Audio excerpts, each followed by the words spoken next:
In the spirit of reconciliation, we acknowledge tonight's game will take place on the original territories of the peoples of the treaties. What's going on, everybody? John out here with you. It's a Thursday, March 14, 2024. How's everybody doing out there today? I should have Cooper Hopkins here with me in this one. It's Noah Hanifin's return to the Saddle Dome. First for the Vegas Golden Knights, head coached by Bruce Cassidy. They're 35-23-7, fourth in the Pacific. It sounds like this: Jack Eichel, Ivan Barbashev, Jonathan Marchessault, Noah Hanifin, and Alex Pietrangelo. Chandler, Stephenson, Brett Howden, Anthony Mantha, Braden McNabb, Shea, Theodore, Will Karlsson, Theodore, Michael Amadio, Nick Hague, and Zach Whitecloud. Nicolas, Carrier, and Keaton Kolsar will be the back-end forwards with Adin Hill in the goal crease. And for the Calgary Flames, head coached by Ryan Huska, it sounds like this: 31-29-5 on the season. They're sixth in the Pacific. They're 10 points out of the wild card, so they need these points right now. Their lineup is this: Nazem Kadri, Jonathan Huberdeau, Marty Pospisil, Oliver Shillington, and Rasmus Anderson. Michael Backlund, Andrew Mangiapane will be making his return to the lineup from illness. Blake Coleman, Mackenzie Weigel, and Danir Miramanov. Igor Sharankovich, Dryden Hunt, Matthew Coronado, Kevin Rooney, Jacob Pelche, and Walker Dewar, with Nikita Ostachuk and Braden Pashal. Former Vegas Golden Knights, Miramanov and Pashal, will be playing against their teams less than a week later. And Noah Hanifin going to make his return. The big note for the Calgary Flames is this. Again, we talked about this a little bit on the Tuesday broadcast. I was kind of throwing it out there, maybe half-heartedly, maybe not. Dustin Wolf should get the start tonight. Well, Dustin Wolf is going to get the start tonight for the Calgary Flames. Just 1-2-1 in his NHL career. But this is a big-time game for the young man against the defending Stanley Cup champion Vegas Golden Knights. So I'll be interested to see how well Dustin Wolf does in his career. Again, 1-3-1, 370, 880 save percentage, as opposed to Adin Hill. His numbers have dropped a little bit of late, but he's still 17-8-2, 258 goals against, 917 save percentage, and a pair of shutouts for Adin Hill, who was Mr. Everything for the Golden Knights last year.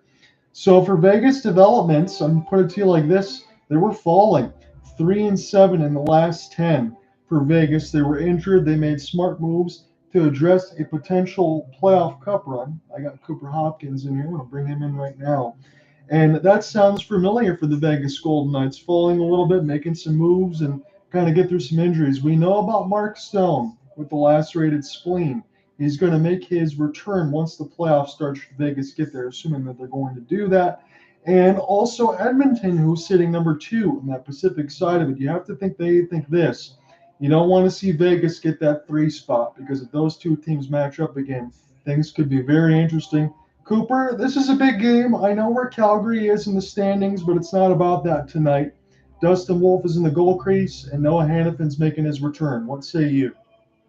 Yeah, John, as always, thanks for having me, pal. And this is another one in a growing list of games for the Flames that are basically do or die. And the Flames have been doing more of the latter lately, which I'm sure you've already made mention of.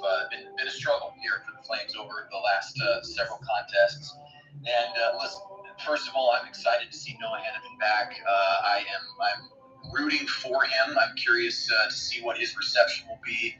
I know we're getting through the anthems right now, but I certainly hope he's welcomed back warmly. He was a great player for the Flames, and really have no ill will toward him. He's on a fantastic squad in the Vegas Golden Knights, and I expect him to play well tonight, as I do expect his team to follow suit.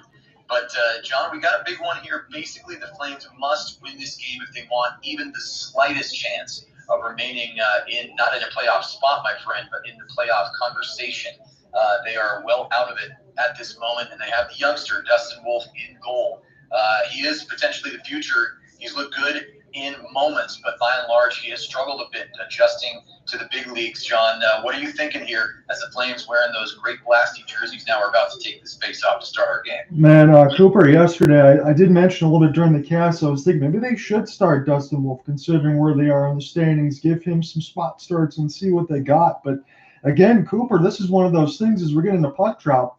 This is also a big game for Dustin Wolf right now against the defending Stanley Cup champions. So he really wants to do well, and Calgary needs him to do so, because those last 3 games there, so for Calgary, as the puck goes out of play, were not good. Yeah, you're absolutely right, and we do have a quick stoppage here. And Noah Hanifin, unsurprisingly, out for that first shift, was wearing 55 for Calgary. Now he's wearing 15 on the Vegas Golden Knights. 37 points on the season, expected to be a big contributor down the stretch here for Vegas, and we'll see what he has to offer tonight. So Nazem Kadri against Wild Bill, Will Karlsson, and Karlsson will get this one back here for Alex Pietrangelo. Again, Noah Hanifin is going to continue to add. Again, Alec Martinez still out with injury, but that defensive core for Vegas, that is just a boom that they have. This will be gloved out of the air by Rasmus Andersson. They'll knock it down. Nazem Kadri will take a look near the right side dot. Again, Calgary wore those Blasty jerseys on Tuesday. I also think that they're good luck, but they're going to need more than that against Vegas right now. Here's a good battle toward the right side of the red line as it was sticked away. Shillington got a stick in there, and Nazem Kadri, good 200-foot game. Able to take this one across the flaming sea now. He's still with it. Dangles. He goes to shoot it, and this one gets blocked a little bit off of Hanifin. And now Manchessault, who's returning in the lineup from an illness, he's going to get a great feed and lifts this one up just high of the left side crossbar. So Manchessault had a good look at this early as Mackenzie Weegar get a chance to settle this down. Manchessault, number 88, had a lot of speed already in this game. Try to drop it here for a back one, and Weegar will send it in deep. Manchessault has it near the right side of the red line. That was a good-looking pass, but too far for a back one. And now Vegas, Jack Eichel. Again, he scored the overtime game winner. This is Barbashev that was against Seattle the other day. Kind of broke their heart and pretty much stole 2 points off a breakaway. Backlund now. Flames got this off the rush. Good shot for Miramonov, who scored in Tuesday's game, but that was gloved aside by Eichel. Coronado turn on the Jets. Barbashev, this is sticked away for a moment. Good action back and forth between these two teams right now. A lot of speed as this gets knocked away from Hunt. Picked up now across the red line near the right side. Coronado off the spin and turn. Put this one in deep. Here's an opportunity. Peltier send it back to his defensive side. Rasmus Andersson. Good pad save. Here's another turnaround shot. Shillington and Hill saw it all the way with the glove. Yeah, John, you said it. Back and forth action here, and I will say the Flames look like they've been shot out of a cannon here to start this game. Just a couple of minutes haven't expired, but boy, multiple high-quality chances. Manchessault could have easily made it 1-0, and then there was another that came in from Miramonov, and it was a nice glove effort right there by the Knights, and that bounced out. If there was somebody there, it could have been a rebound. I like the couple of games that I saw now here, Cooper, for Miramonov. Again, scored in that last game. He's aiming those shots high. It's a good look off the face-off again for the Flames. They already got 4 shots. Again, this is of note over the last few games, the one that we covered, and one for Carolina when the Sportsnet crew couldn't make it. Calgary only had 2 shots in the period. Now they only got 4, as it's 17:50 left to go in the first. So, again, as Cooper said, they've been shot out of a cannon, and I will let him get the words in. A little bit of motor mouth from me. Just excited for this game as this goes down here to the left side. Not a tripping call. As this is will carry it now for Nick Waugh. Again, they have him on the 4th line, which is absolutely ridiculous. This goes back into the right side red line now. Vegas, good puck movement as they'll get this back to defense with Zach Whitecloud. We'll get this to the left side. This is a hopeful pass that goes near the left dot. Whitecloud will pick it up off the backboards. He's working near the right side dot off the half spin. It's Haig as Vegas continues to just move this thing around the horn. Whitecloud now, here's the slapper. Good diving shot block for the Flames, but this falls to Whitecloud again. Shot into the traffic, and it's blocked again. So the Flames have certainly brought this effort. It's Nick Haig now. He'll get it near the right side off the drop. It bounces before it ever hits Dustin Wolf. And now Peltier gets all turned around as Anthony Mantha put it in deep. Chandler, Stephenson.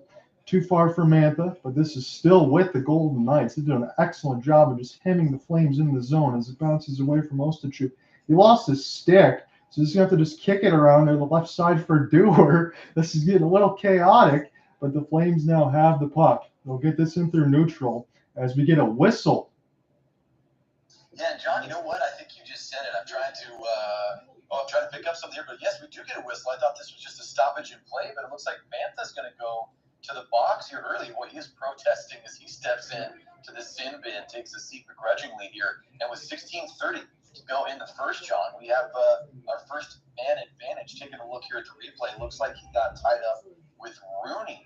Still trying to determine the call here. And yeah, it looks like a pretty standard hook. He was trying to regain possession. The blade of the stick comes across. So looking at 3:30, Mantha. Cooper, I know it's hard to say for me, but I remember him as a Red Wing for a long time. I remember the Capitals. He just looks very bizarre in a Golden Knights uniform. Am I crazy? No, you're not crazy, my friend. I still see him as a Red Wing. Miramonov now will get this in his own end. Sweet move. He's going to go all the way. He partially gets took with the stick there for a moment, but this will go now near the right side. Miramonov was putting on his dancing shoes. Sharangovich will drop this one back. Now Igor has it now near the right side. I'm always watching number 62 now. Got the head on the swivel as this one goes all the way back. And Dustin Wolf will go ahead and make a long outstretched pass. A beautiful one at that. It's Nazem Kadri in through center ice. This is too far. Picked up now for Sharangovich. What a pass. And Nazem Kadri gets turned away with the left side of the pad. Wolf will go ahead and play this one now for Miramonov. So Calgary, they have the first 5 shots on goal according to Sportsnet. Backlund, Mangiapane now near the left side dot as this goes back around the inboards, and Wall will send this one all the way down. Chandler Stephenson on the kill as well, as Dustin Wolf will play it here for Rasmus Andersson, the offensive defenseman. Again, he's another one of those pieces that are still on the Flames. Jacob Markstrom dealing with a lower body injury, but we might see him in a week and a half. Who knows, depending on what happens, as it's Rasmus Andersson. High slot. Backlund now near the left side dot. Rasmus fake the slapper. Gets started again. Uyghur. This goes off a stick. This will stay in play near the right side red line as Uyghur gets a reverse hit. It's Mangiapane. Back to Rasmus now. He'll let one go. Good safe Hill. And a good diving clear for the Vegas Golden Knights. They'll send this one all the way down. Again, for Vegas, as we mentioned going into it, we get a whistle. They're 3-7 in their last 10. It's not like they're playing great. They want to get some wins too. Yeah, you're right, John. And it's going to be tough against this Flames team at home if they continue to play the way they have to start this first period. Really top quality chances on a great backhand feed right there. Kadri on the doorstep. His toes were touching that blue paint, my friend. He could have easily converted right there, but was unable to do so as we see those replays. 10 seconds to go here in the man advantage. Looks like it will expire, but the Flames with some good chances and a bit of momentum. Oliver Shillington now will get this off the defensive zone draw one. They want to do much better, Calgary, in the face-off circle than they did against the Avalanche. Here's a wrister. This one goes up and out of play. My early returns here, I know it's only a couple games, and Daniil Miramonov, he was buried. They're like the 7th defenseman with the ridiculous amount of skill that they have in the Vegas back-end line. But if he's going to make those skates like Nikita Zadorov and also bring in some good aim shots, I think they're going to like that 3-year ELC. Yeah, I think you're right, John. And, we'll have plenty of time to talk about this. But this is a Flames team in transition. But it's not just a group of misfits here. There are going to be some pieces here that you're going to see on this roster for a good period of time. And I like that they've stepped in and are making efforts to contribute right away. So Sharangovich can't win this one against the Golden Knights as this is sent all the way down. This will be cleared in. Picked up now for Dorofeyev. And Ostachuk now off the half spin will get this near the left side red line. A good effort by William Karlsson as he tries to get this away. One of the Golden Knights blows a tire. Here's an outstretched pass. Try to get this in across the defensive end. It'll be picked up by Shea Theodore. So 7 shots on goal to 1. Vegas won their last 2 games against Seattle and Detroit. They scored 5 goals in those last 2 apiece. But before that, again, 7 of the last 10 were losses. Sharangovich off the drop. He goes off sides. Yep, and another shot of Noah Hanifin. He'll get a lot of attention tonight. Of course, he's already getting it from us. And we will hit our first media timeout. John, I want to just clear one thing up. This is a player on the team that I root for, yet I struggle with his last name pronunciation. It looks like it would be Okotiuk, but is it John, say it for me one more time. Is it Oschuk is the last name? That's how I said it, but honestly, Cooper, I think I might have that pronunciation incorrect. I mean, you're probably closer than I am, but listen, it speaks to what we were just talking about, which, there are new pieces on this Flames squad. And we're going to see who can bring it here during a season that is rattling at best. That car moving down the road late in the progress of this regular season now. Things are getting a little shaky. The belch is squeaking.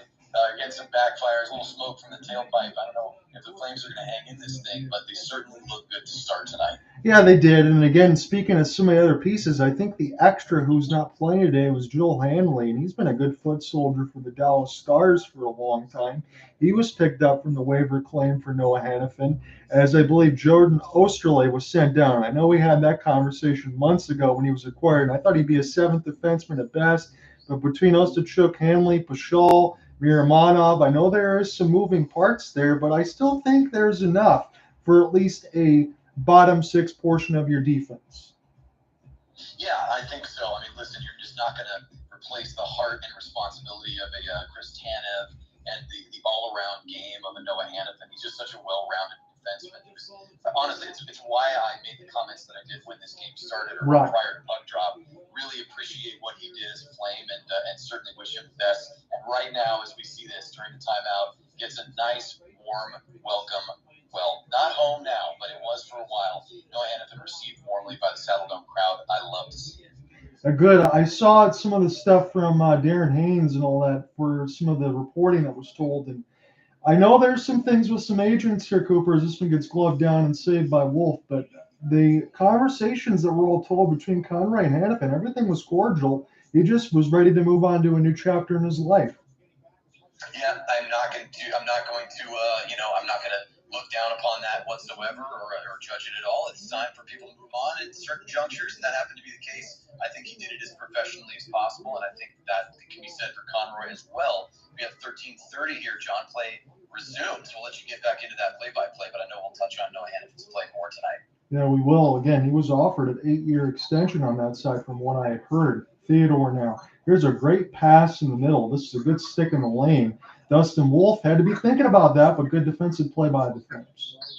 Yeah, absolutely. And listen, you were touching on this as I joined the broadcast. I don't want you to have to repeat yourself, but maybe we can continue as we get breaks here to look at what the Vegas Golden Knights are going to have to do to kind of right the ship a little bit. As you said, they haven't been playing perfectly by any stretch, and they need to reestablish some dominance here and calm things down a bit in their run up to the playoffs. They're going to be a piece for sure, but there's lots that we can talk about how they can round out their game. Yeah, we'll definitely do that in the first intermission. We'll kind of give you the reset on the trade deadline stuff because Cooper and I will have a lot to say.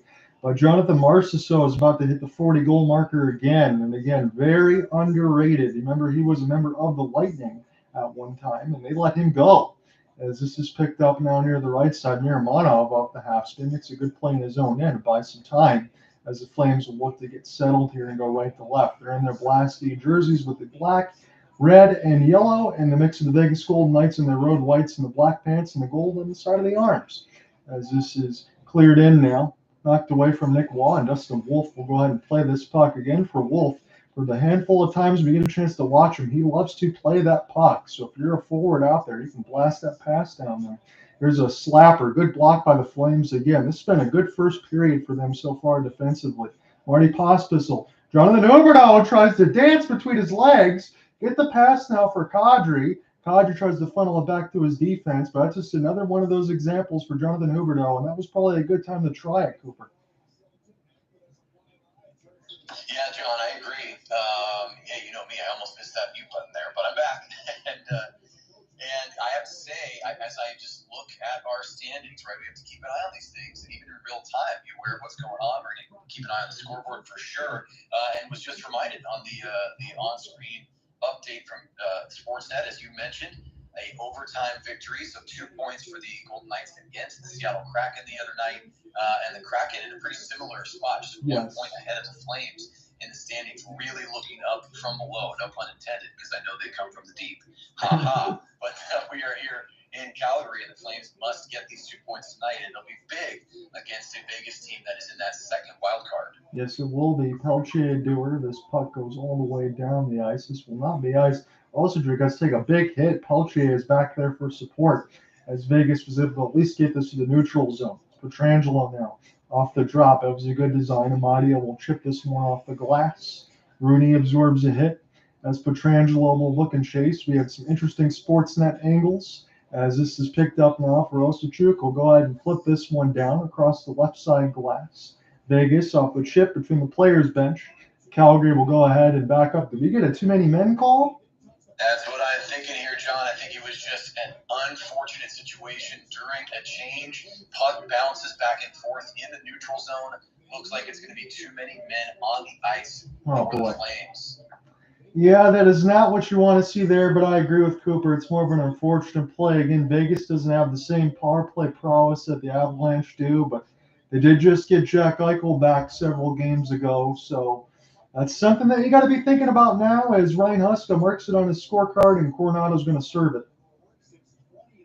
Yep, and we're going to see if Vegas can take the momentum now. This is not what the Flames needed. They've had some sustained zone time in their offensive end, and now they're going to give a bunch of that to their opponent. So 20th on the power play, 19.5% thereabouts for Vegas out of 32 teams, but the penalty kill for the Flames is 5th. We said that's been a strength all year. But now it's Dustin Wolf behind the goal crease. I know he's the future for the Flames, but this is a big opportunity for Wolf. That was a fan on a 1T from a beautiful Karlsson pass from Eichel. Wow, John, I'm actually going to say I don't know if that was a fan. I think that was a shot right on that was taken in by Wolf. No, it was a bit of a fan. You're right. I've seen the overhead replay here. So did not get all of that. Boy, what a beautiful pass to Eichel. He did end up fluttering that thing. That's what I get for questioning you, my friend. I'm immediately embarrassed. I just embarrassed myself. Never question John Ott, ladies and gentlemen. He's on top of it. Hey, I get a lot of things wrong. I'm just trying to do it on the seat of my pants, just like you when we did the play-by-play. So I try to jump out ahead of it. Right now, this is an important kill for the Flames here. Shots on goal are 7-3, but the Golden Knights are going to get a chance to add to that. But a good stick in the lane again puts it out of play. Yeah, so 90 seconds to go here in the first power play for Vegas tonight. And nice shot block right there by Kevin Rooney. Slides across, doing his best Tanev impression. He gets the shit bat on it. Absolutely. I love the way the Flames have played here through this first half. Good face-off win. Barbashev doesn't shoot it, though. Gets it back now. Here's a shovel feed near the left side. Here's a turn shot and saved by Wolf as he holds up with the glove, and he gets an ovation from the crowd. I love it. Yeah, he's earned it. He's looked good so far. He looks calm. He looks nimble. His quickness is such a strength that he was looking around an inadvertent screen right there. Rasmus Anderson right away in that shooting lane. Wolf sees it, snags it, gets that face off. And Cooper, I will ask you a question during the break about Dustin Wolf, but I'll at least wait until we get to the end of this power play because I do just want to ask an open-ended question because you got the same thoughts that I do. It's Barbashev now near the left side. He'll half spin instead for Marchessault.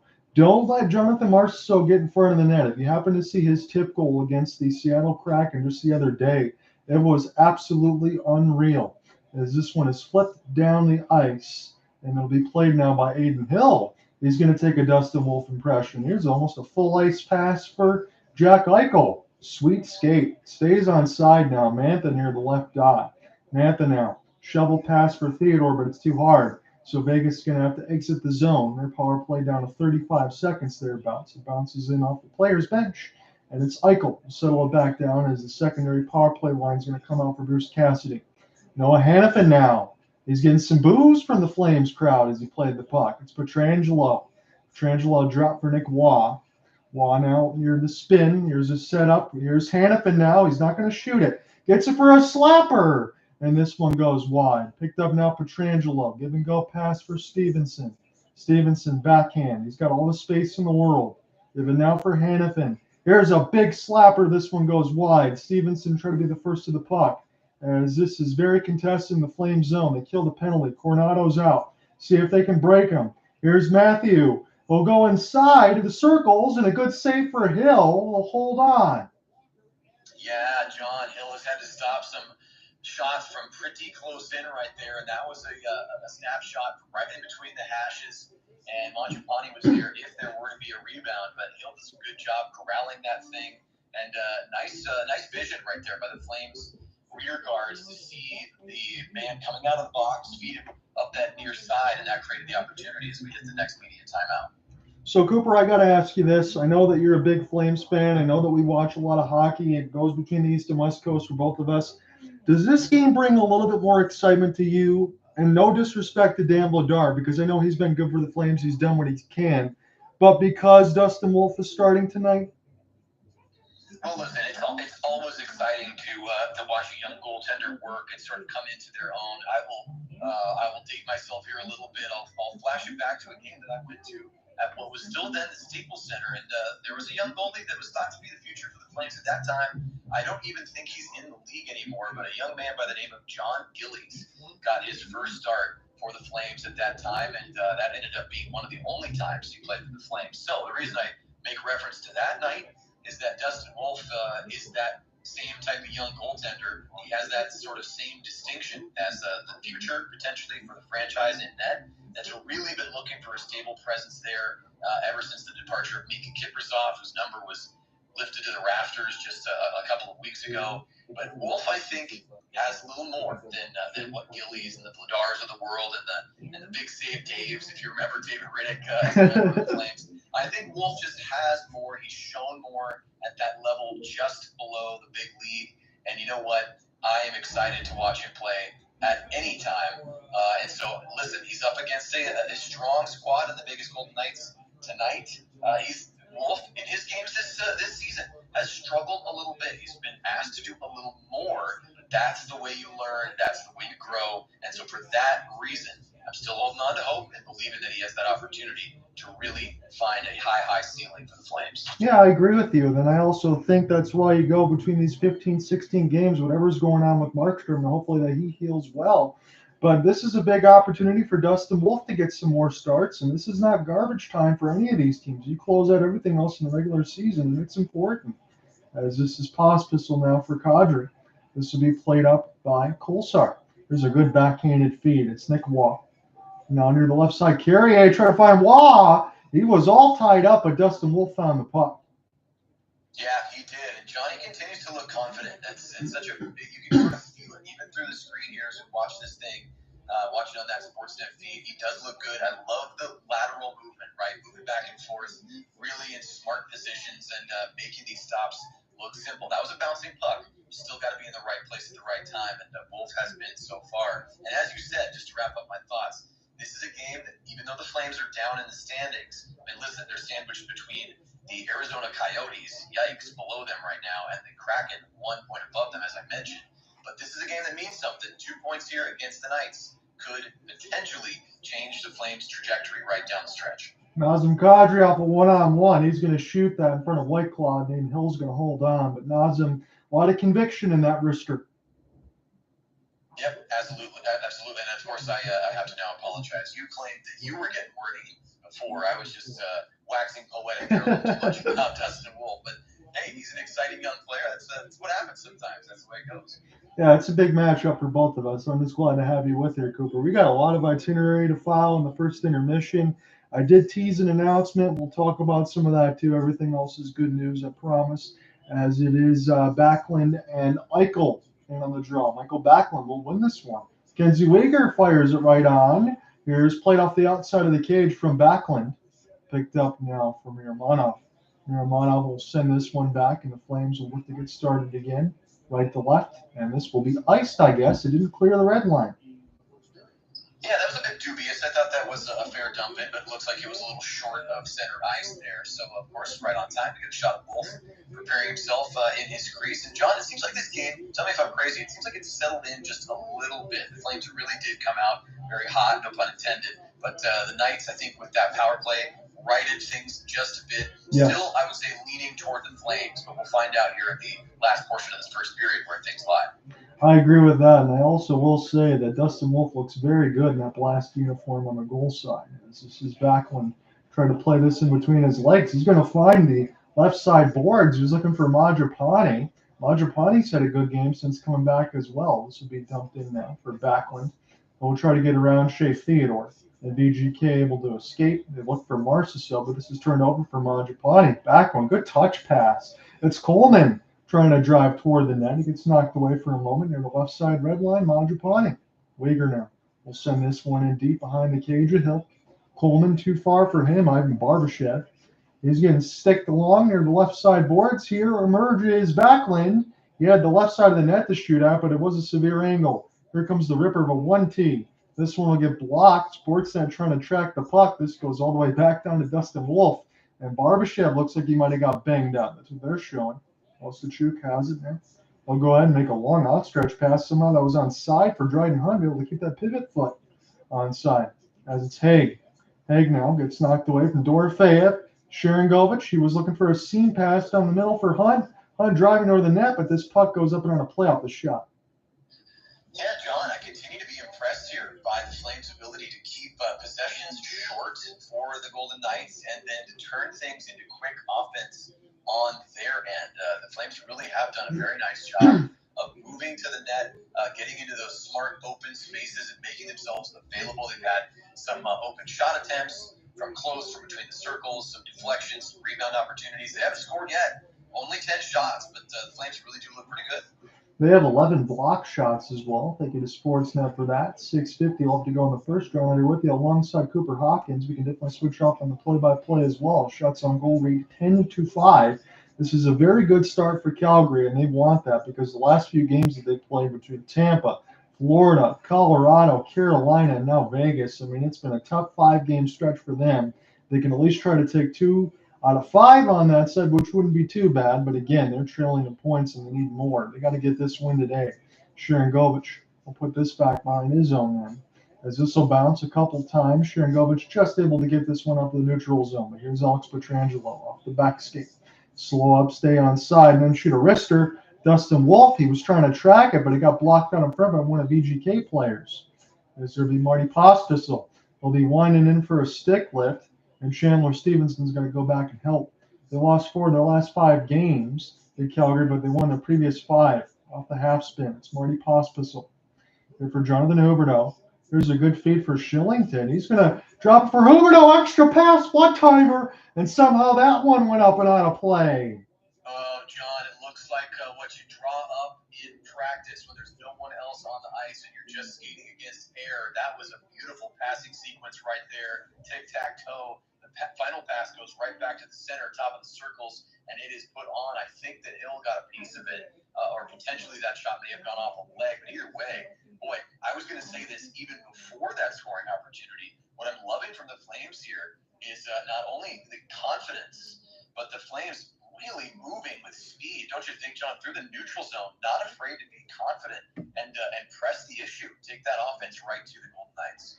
I agree with you, Cooper, and I think that's what impresses me. I understand the level of competition and everything else has been difficult, but it seems like they've kind of taken anything from Tuesday when they got punched in the face in that second period, and they can quickly move on to it. I know what the record says for the Calgary Flames, but every time we do these broadcasts and they play against some of these big-time opponents, they just continue to play their game. And as you said, they've been making smart, clean passes. They're getting shots when they're able to. They're just playing well right now. Yeah, no, this is nice to see, especially. I mean, I don't need to continue to reference this, but obviously the season is hanging in the balance. They are hard pressed. I'm sure if we were to look up the playoff likelihood percentages right now, it would be single digits. Even the Blues, who are not that far out of a playoff spot below the Golden Knights, they are in a difficult position. It's unlikely that anyone is going to jump ahead. You could even make an argument on the other side, John, that the West is all but decided at this point. I mean, there can be some late movement, but it's still going to take teams below the Knights in that second wild card to really go on a run and minimize the losses, of course, needless to say. But no, this is exciting stuff. Love to see this new look Flames team with some new members of the squad really put their best forward, especially after, as you said, they got punched directly in the nose just a couple of nights ago, and it was a couple games in a row, giving up a lot of goals, not having a lot to speak of, and they are doing very well at home tonight. Yeah, they are, and you have to, because again, this is a very desperate Vegas team, as Cooper and I had mentioned too, because they want to get back into the top 3 as far as the Pacific. They don't want to get into a wild card spot and try to match up with teams that, honestly, you feel like they could beat no matter where they are, but still, you want to be in a good spot in the seeding. You want to get some home ice, as this is picked up now by White Cloud. It's a bouncing puck, and now Nicolas are back underneath the action with 5:30. We'll skate this one all the way in with Keegan Kolesar. Kolesar now will be pinned against the boards, still trying to get around Rasmus Anderson, as this will be dropped here for White Cloud. White Cloud will make this pass for Carrier. This goes up into the Flames bench. Look out. Yeah, that was a cross pass coming from the near side to the far boards. And Huberdeau, I'm not even sure he was aware that his stick was in the right spot, but he gets the stick plate on that thing, and that was turned into a Hot Wheels ramp, John. That thing went flying up and out of play. And you know what? I got to say, even though Huberdeau's hit the bench here to get a breather, the last couple of shifts from number 10 Yes. in black tonight, pretty dang good. Yes, it has been. He's been able to make the moves when he can. He's taking the smart shots. It's what you want to key in on. And again, you want to key in on that for the rest of the year and key in on it for next year as well. Confident Jonathan Huberdeau is a really good player in this league, as it's Eichel off the face-off win. This will be stolen. Picked up now for the Flames and Michael Backlund. Everybody stays onside. Backlund with a ripper. Nobody was in front of him. That was at about 90 miles an hour, but Hill's got it. I love it. You know what? I like seeing the Flames captain. Gosh, it's just long-time presence here in Calgary. Number 11 comes through that neutral zone. Listen, he is not a sprint skater, but he has some open ice right there. He took it. That's what you do when you're wearing the C. He goes for that clapper, and he put one right on. It looked like Pietrangelo and Hanifin were maybe just letting him have one of that. I'm not going to go ahead and say it, but there seemed like there was too much space. Hanifin says, hey, buddy, you know what? I'll let you have one for free. We're going to do this face-off again. 5 minutes left to go in the first. 11 shots to 6, but we're still scoreless. It's a pretty good first period for the Flames. We'll see if they can continue to add to it. An assist in 5 blocks and 23 minutes of ice time for Pietrangelo.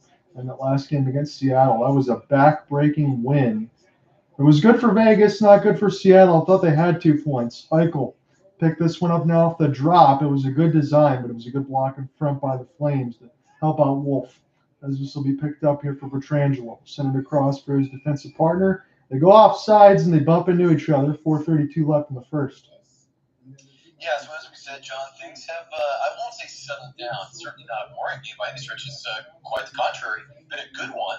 Of course, we just talked about Backlund and that slapper, and there was a nice backdoor passing opportunity for the Knights that you referenced that went deflected. So here we go with the center ice face-off at the Flaming Sea. And if there's going to be a goal here late in the first, that's going to go a long way to really helping one of these teams get a vice grip on this thing. Kevin Rooney against William Karlsson. So I'll be very interested to see how this Flames fourth line is going to do here, because I don't want to say mismatch, but you got to be careful, especially late in the period, as Cooper just talked about. This will go D to D. It'll be Theodore. He was looking for a deflection. There's 3 Flames trying to get the puck, and this will be kept in across the blue line, I suppose. It looked like that was offsides. Picked up now for Karlsson. Gets partially tipped, and now Peltier will settle it down. He'll take the hand grenade flip that goes between the left side red line. We'll go back to Vegas. Theodore gets a chance to settle it down one more time for Braden McNabb. His outstretched pass, a good collision here for the Flames. Bielstachuk be able to send this one all the way back down. Picked up by Calgary now. It's Kevin Rooney. Kevin Rooney now will chip and chase this to himself. White cloud as he gets handled against the boards. Chandler, Stephenson able to push off Peltier. Stephenson entering the zone. Here's a partial drop. Flames will pick it up. We'll try to take this one right to left. 3:25 left to go in this scoreless first. Sharangovich, he takes a wrister. This one goes way wide. Hunt now will go ahead and join in, try to find this puck. Goes near the left side red line. Here's a dangerous play out in front. Vegas able to escape with it. And now they'll just shovel it in deep as it'll bounce.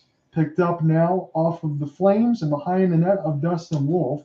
As this is Anthony Mantha. I'm still trying to pick up that number and get used to it. Pietrangelo. Now, he'll take a dangerous pass from the left side of the paint, but it's intercepted by Hunt.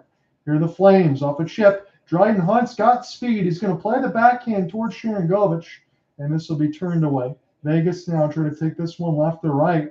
This has been open-ended right now.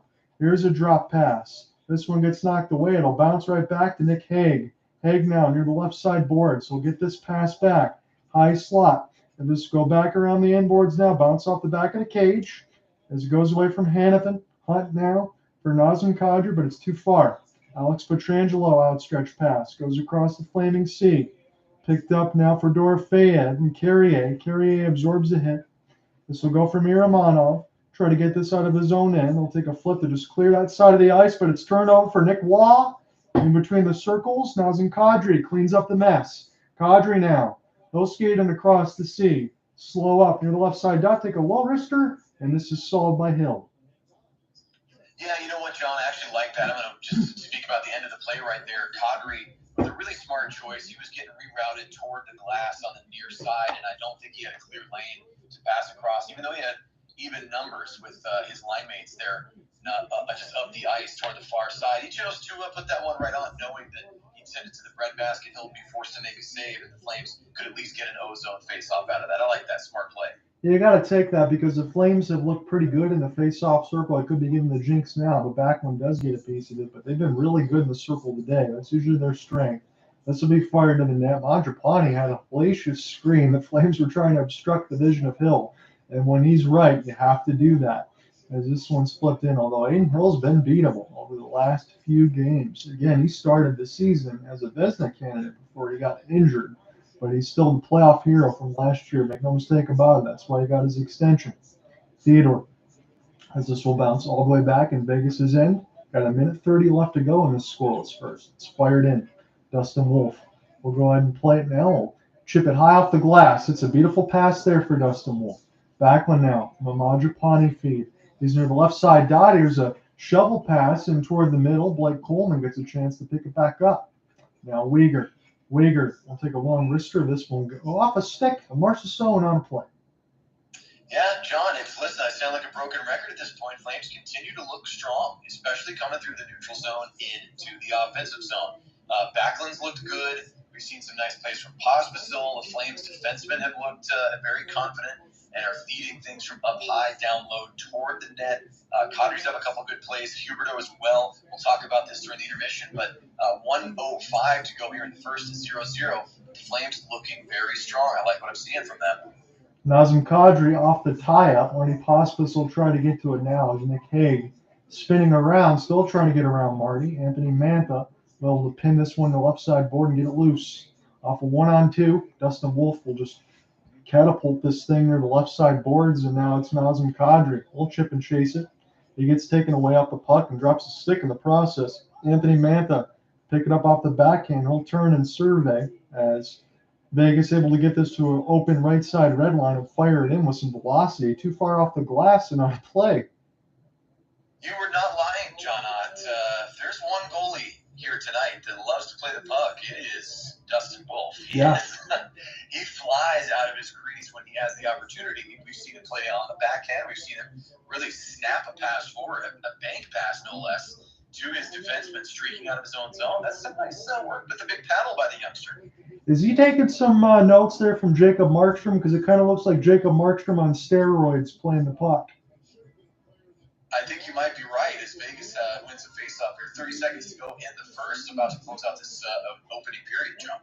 Pietrangelo with a tip. Hanifin was there for a moment as this is picked up now in between the players' benches. Still a mad scramble. Carrier off the pin against the boards. Again, the refs can deem this play blown down if it doesn't move. Mangiapane gets the puck and then takes an elbow as this goes back now for Pietrangelo. Pietrangelo sauce pass for Hanifin. Hanifin trying to find a cutting Nick Waugh. Blake Coleman intercepts. The Flames don't want to do anything silly here. And they can go into the dressing room. It's scoreless after one. It is, John, but there were multiple opportunities, particularly for the home squad, where they could have put the puck in the net. But you know what? There are times when that happens, right? When opportunities go begging, right? Things do not get converted. Goals that probably should be scored don't get scored. And the result is a feeling, mostly by, us, the fans, but you can see it just a bit on the players. Sometimes where you see things start to deflate. The team knows they're missing opportunities, and maybe they're doubting just in the slightest that they might be able to recreate those opportunities and convert them. I do not sense that from the Flames. I sense a ton of confidence. I was not expecting that coming into this game. In fact, I was a little apprehensive. I'm like, listen, my team has got beat up here over the past couple of contests, and they might have just had the wind knocked out of their sails. You would not know their recent win-loss history if you were to just watch this game. You'd think, wow, this is pretty evenly matched, if not a little bump ahead for the Flames, and I certainly expect more. I have no reason with anything else. I have no reason to believe that they won't come out in the second and pick up right where they left off. I'm going to completely agree with you on that side. So I do have the trade deadline moves in front of me. Do you want to start with those? Do you want to go across the scoreboard? Because I know there's a lot to do. You know what? Let's just cross this off the list. Let's see where we stand on the scoreboard right now. We can kind of reset things since we've been talking a lot about this playoff push, and then we can get into those moves that boy. are affecting these teams. Okay, go ahead, Cooper. All right, so let's take a quick at what we got here in the NHL. Multiple games on the slate, quite a few in fact. So we're here at the end of the first in Calgary, 0-0 your scoreline. The Kraken will take on the Washington Capitals at 7 o'clock in the Emerald City. Right now, the Toronto Maple Leafs taking care of business against the Flyers in Philadelphia. 5-1 right there. We got Bertuzzi scoring, Liljegren, Holmberg, Matthews, Nylander across their roster getting it done. Another 5-goal output, this one by the New Jersey Devils, into the second as they are leading the Dallas Stars. They will come back, the Stars will, with a power play to start the third. They'll need to score to try to get back in that game. Minnesota Wild right now at the end of the second are shutting out the Anaheim Ducks. That is in Minnesota.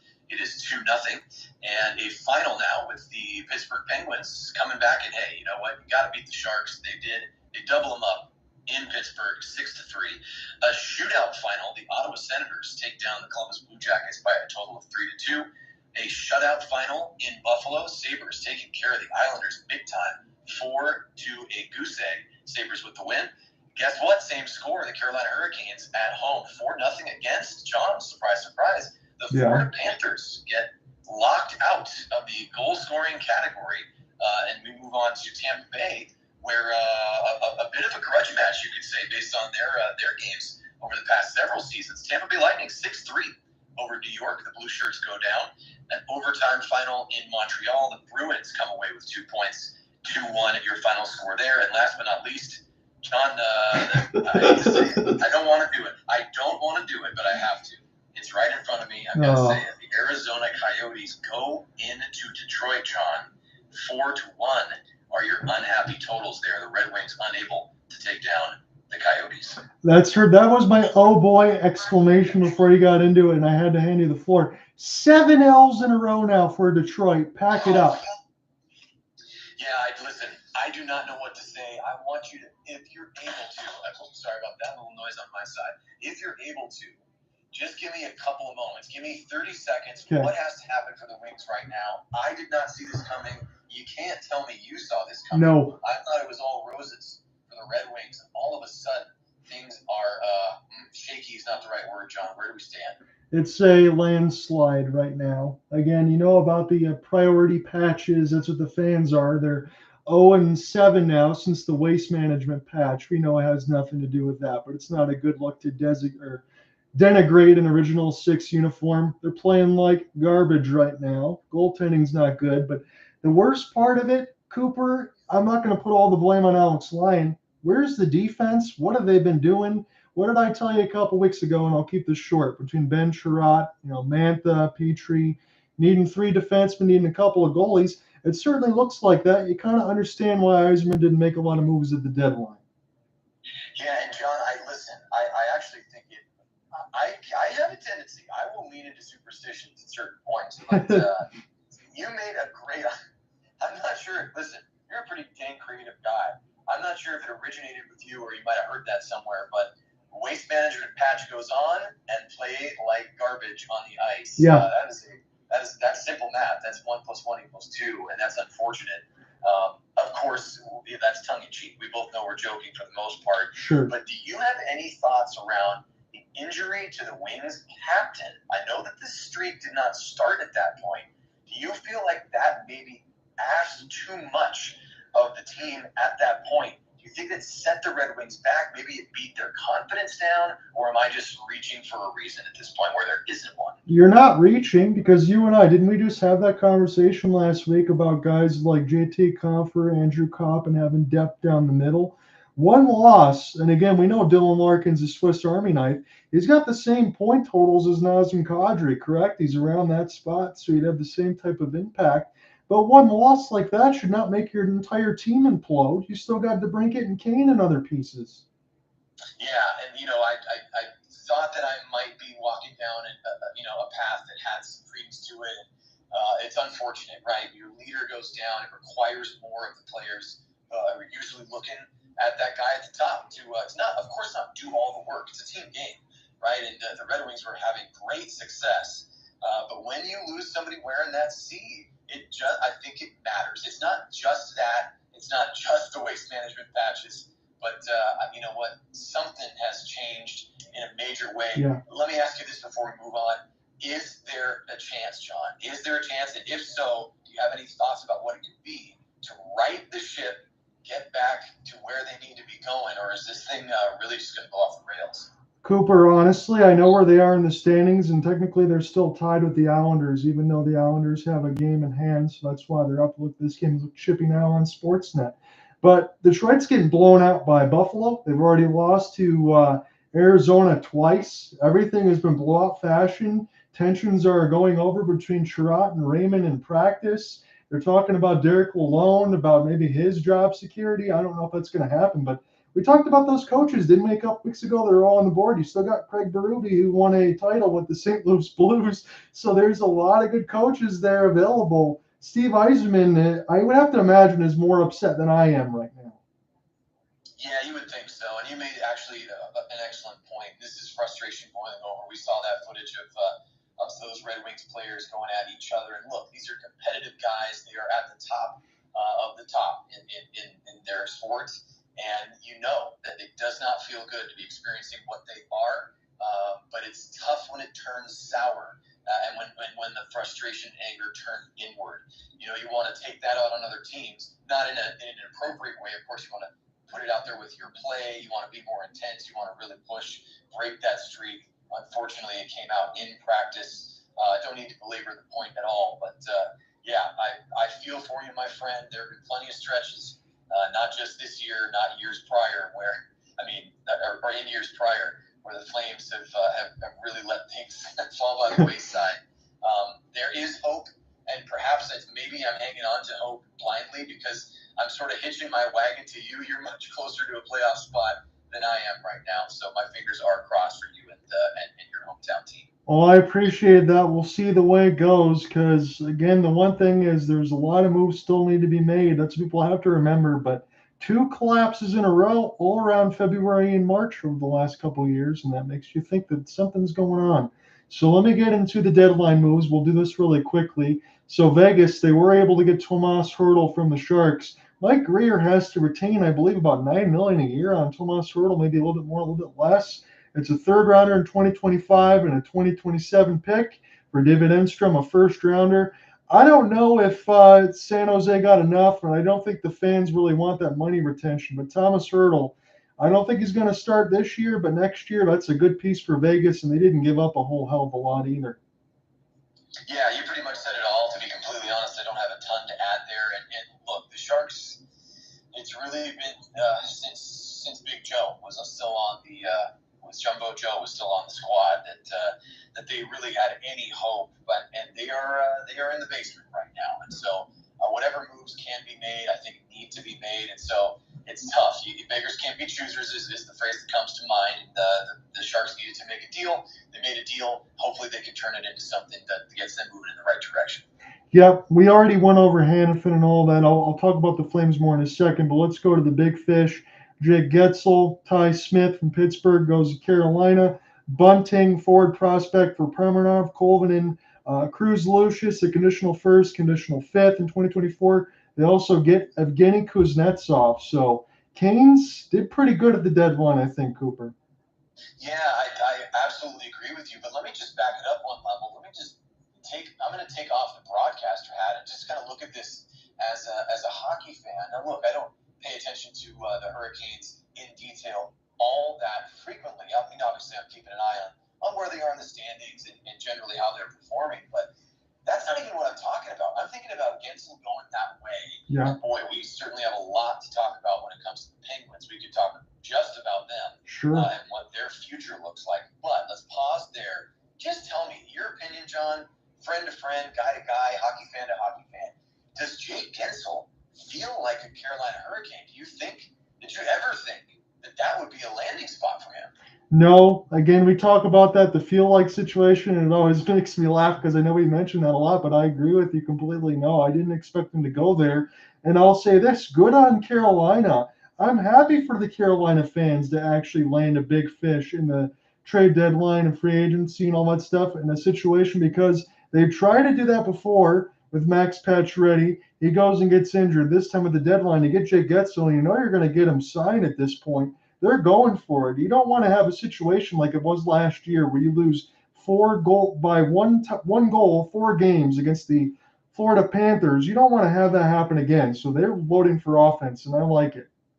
Yeah, I think. Listen, when we do our playoff coverage, it's always about the Hurricanes being players. I'm doing my air quotes, and they're around it. They're close to it. Right. They have potential, and they just haven't seemed to have the right combination to push themselves through to the promised land. And you know what? A player like Jake Gensel, boy, if that's not going to do the trick, you start to question what will. So I agree with you. I hope for them that they're able to take some more steps in an area where they've been very close to, which is getting that Stanley Cup final and maybe taking home the greatest trophy in sports. And so does Pittsburgh, because one of those picks turns into a first if Carolina makes the finals.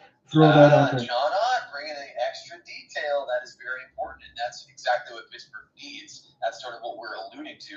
Man, oh man, I feel for Sidney Crosby. Look, he gets paid a lot. He's one of the greatest players in the history of hockey. But he's had to field some tough questions lately, yeah. And I think he has been hard-pressed to keep tight-lipped about the reality that things may be changing and changing quickly for a really storied franchise. People can disagree with me if they want here, Cooper. I'm not going to get angry at it, but I still think he's playing at a superstar level. No question. That's it. I have nothing to add. You're absolutely right. Yep. So the Colorado Avalanche, they made a lot of good moves. I like what they've done, but I want to talk about one key loss, but I'll do that in a minute. So Casey Mittelstadt, again, they've been trying to figure out their top six since losing Nazem Kadri to Calgary. Casey Mittelstadt to the Buffalo Sabres. We'll get on to what they miss in a moment.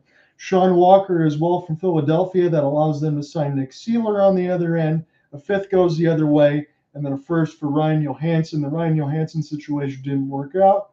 They weren't done, though. They got Brandon Domain from the Minnesota Wild for a third in 2026. Jakob Trenin, another part of their top six for a couple other prospects. And I think the Avs did a good job, but I also was very surprised. And the situation for Mittelstadt, yeah, you want top six, but they lost Bowen Byram, Cooper, and he's already destroyed the Red Wings with the Buffalo Sabres with a couple of goals. Yeah, you know what? Let's go right back to that feel-like conversation. It sort of felt like Bowen Byram just was supposed to be a member of the Colorado Avalanche. It's one of those situations, when we talked about this with players for the Lightning before, heck, I even felt that way about Blake Coleman at a certain point, and he's really, of course, more than settled in. He's been one of the brightest spots for the Flames during his time with Calgary. But no, Byram is what we're talking about, and yes, he is definitely a good get for the Sabres, and that was in an unfortunate way for you, sir. Yes, it was. And again, let's just talk about it. Would you rather be the Red Wings or would you rather be the New Jersey Devils? Because I don't know if you want to start this, but a goaltending carousel, if you will. Kaapo Kähkönen and Jake Allen will now be the new goaltenders of record. They moved on from Vitek Vanacek. Oh, by the way, last year during the first part of the All-Star portion of my article I put out there, I had him as the top performer in an All-Star nod. So Vitek Vanacek's gone, but they go from Kähkönen and Allen now. And they're going to try to spell Nico Dawes, but that's a goaltending carousel if there ever was one. Yeah, you know what? I'd like to lean into Allen and think that he could be the guy, but honestly, that's me just looking back to his time with the Blues, I believe. I don't think that he's certainly not a lost cause by any stretch, but I don't know if that guy's going to be your savior. Do you think that Kähkönen can be that to fill those kind of shoes, John? I don't think so, Cooper, but I think Tom Fitzgerald, the GM, hopes and believes and prays that it is. Yeah, it's definitely fingers are crossed somewhere, that's for sure. So for the New York Rangers, I don't want to say this in a small way because Jack Roslovic's a good pickup in the top six and Chad Ruhwedel is a depth defense, but Alex Wenberg was a good get for the Rangers here, and he goes from Seattle, and now he's a blue shirt. Yeah, and listen, in contrast to what I said about Carolina, even though I take a peek at them, I keep an eye on what they're doing. Obviously, being from Seattle, as our listeners well know, I mentioned that when I get the opportunity, keeping an eye on the Kraken much more closely. And look, Wenberg's been a big part of who the Kraken are and were, and I guess we have to use the past tense now. And I don't think I was fully shocked to see that deal be made, but it does, again, we're just going to lean into the theme here, John. The feel-like conversation, he felt like a member of the Kraken. He was a part of that squad, and I think his loss will be felt. We felt that a little bit surprisingly with a player like Daniel Sprong, who came from the Capitals to the Kraken and then moved on, and he was a big piece, and I think his loss was noticed. But Wenberg still continues to contribute. I think he's a fun player to watch, and he helps really whatever team he's a member of. So they're hoping in Florida that Vlad Tarasenko and Kyle Poso will be able to bring in some pieces here. But I'm going to do this before we get to the second period. So Calgary Flames recap under GM Craig Conroy. This is this year. So Tyler Toffoli, Nikita Zadorov, Elias Lindholm, Chris Tanev, Noah Hanifin all got moved. And this is what Calgary received. Igor Sharankovich, Andrei Kuzmenko, Daniil Miramonov, Hunter Berskowitz, who also signed his ELC, Yanni Yermo, Gurkanov, and then they claimed Hanley and Pashal, and they've also got draft picks, a 2024 first, second, third, conditional fourth, and fifth. The conditionals will become a second if Vegas wins a playoff round, which you're expecting they're going to, and the conditional third also becomes a second in 24 if Dallas makes the Western Conference Final. And then, oh, by the way, a 2026 third. I know some of those pieces have hurt to move on from here, Cooper, but I think Conroy has done a pretty good job, all things considered, for stockpiling those shelves and getting NHL players in return.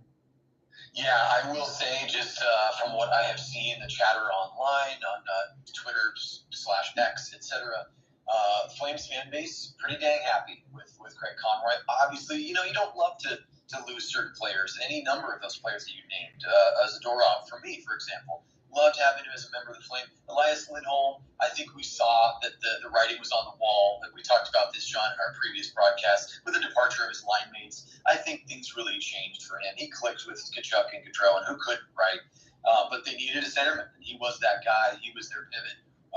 And when that was disbanded, I think the clock started ticking for Lindholm. Any number of other players, one of whom tonight we're watching, Hanifin, would love to keep him around. Chris Tanev, one of the hearts of the defense. Absolutely. So we go through that list. But, man, what you said that Craig Conroy got in return, that was a laundry list, my friend. That was a mouthful, and you handled it beautifully. All that detail, especially a lot of picks. We got to remember that the Flames have had some success with late-round picks, even Johnny Gaudreau, for example. Not saying that you're going to expect lightning to strike, but you just have more shots at the lottery when you get those draft picks, right?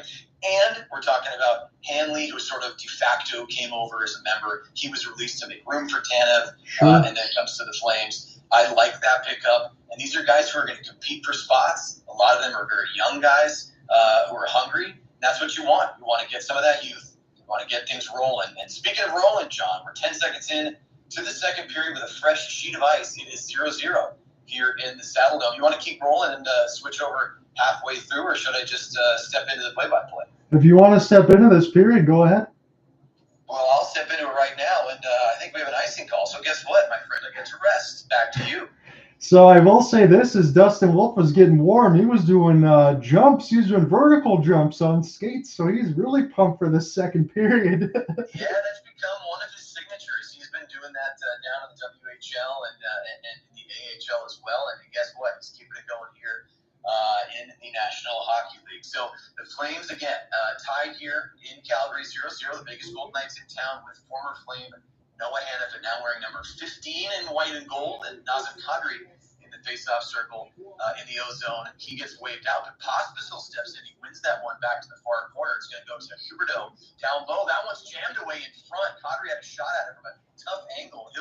He squeezed up against that four post and denied Kadri. Now the Flames shuffling back on defense here on that clean Zamboni ice. About a minute gone here. Only about 40 seconds. Now the Pietrangelo tries to send that one into the circles. The Flames are going to come out on a 3-on-2. Huberdeau steps in with a cross-ice pass. There's a snapshot right there from Kadri. So the Flames still out with that top line, and that one's going to go wide and rattle around the glass all the way back down behind Wolf.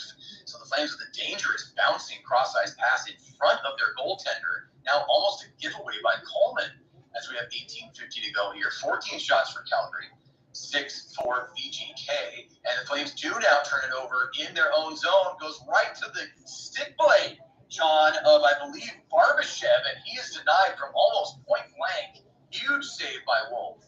That was a good save by Wolf. A little bit of miscommunication there for Calgary. You don't want to open up the door here for Vegas because that was a really good first period.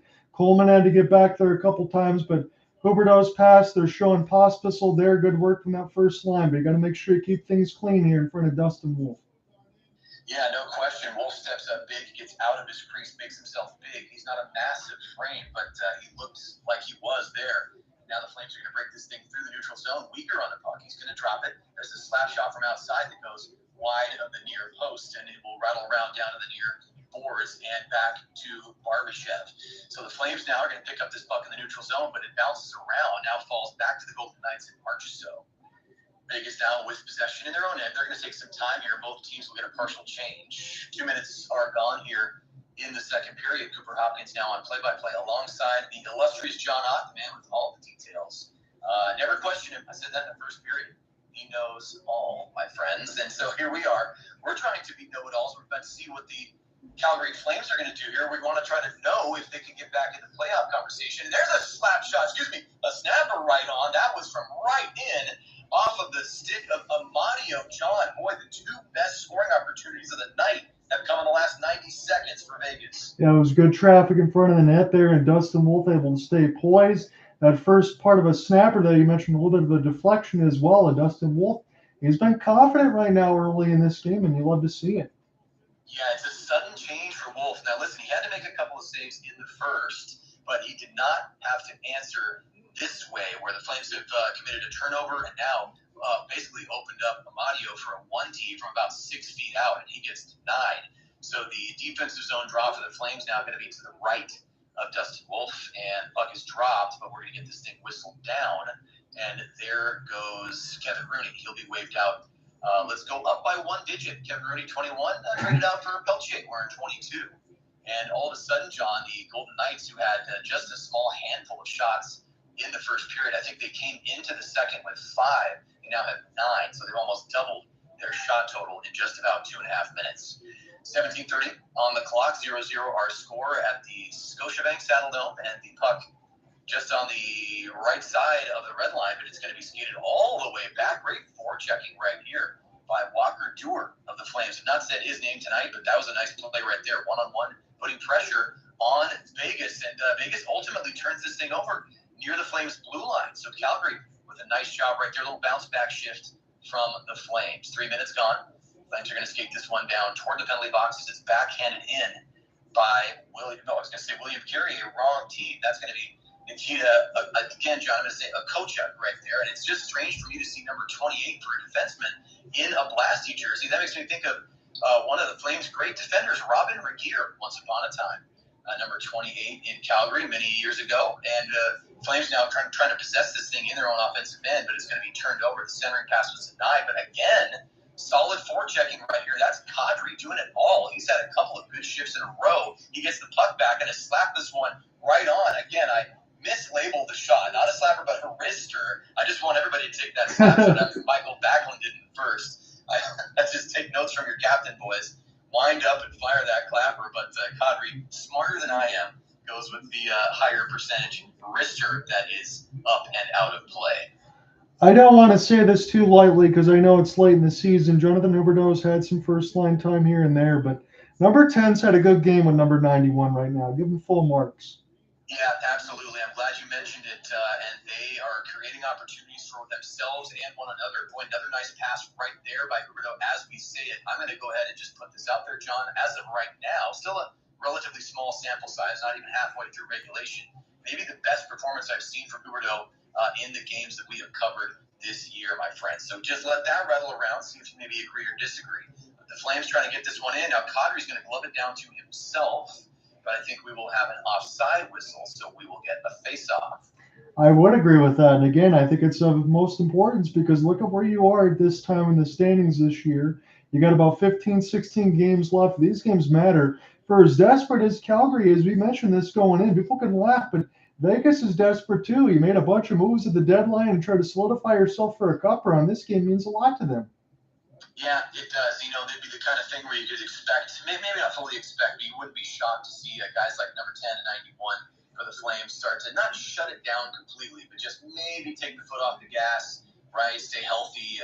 It's probably unlikely to make it into the playoffs or make a run, but they're doing the opposite tonight. They are foot on the gas, and looking good to boot. So here's Backlund chipping this thing in from center ice. It's going to be picked up right here and taken on the half boards. Backlund puts one right on, looking for the rebound. He almost got his own rebound and put it home.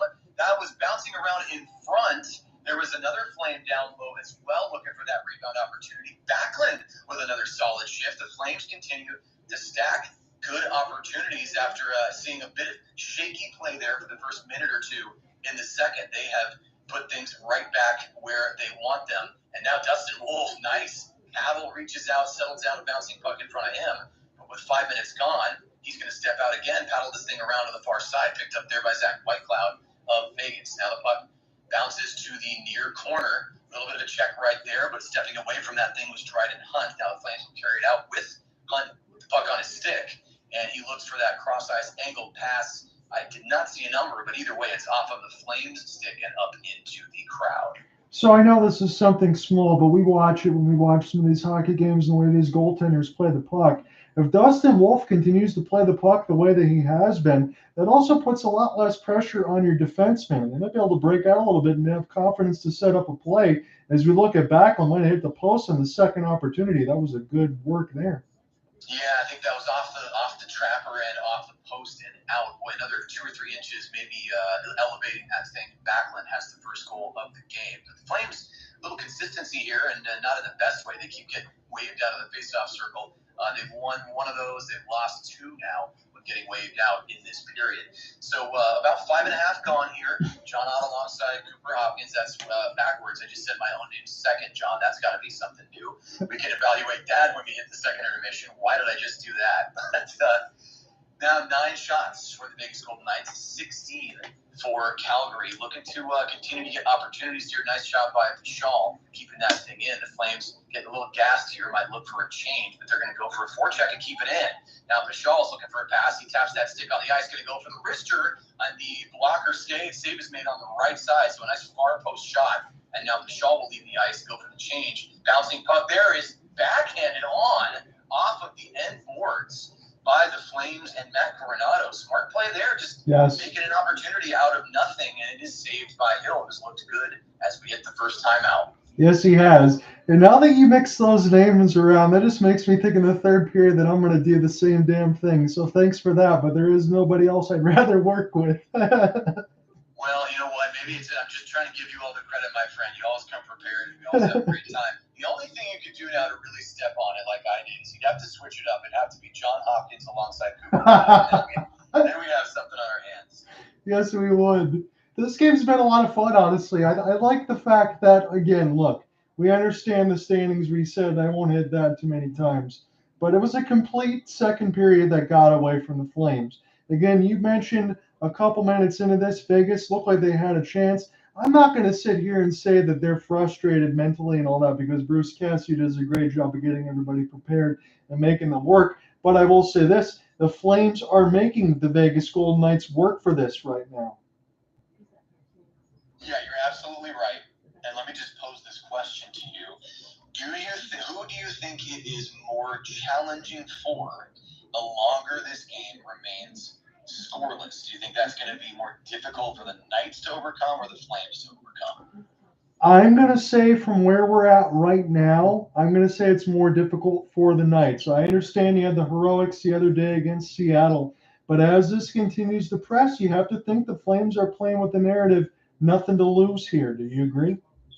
Yeah, I think so. I think that's a big part of it. I do also want to just take into account the simple things that we can all see, right? Of course, the Flames are the home team, so maybe a little home cooking, but also the Flames have been the one with their hands on the wheel of this game, so to speak, really from the outset. Now, Vegas has reached over, they grabbed it, they try to jerk into another lane there, pull that car into their lane, but no, the Flames have denied them of really any extended domination in this game. So I'd have to think you're right, my friend.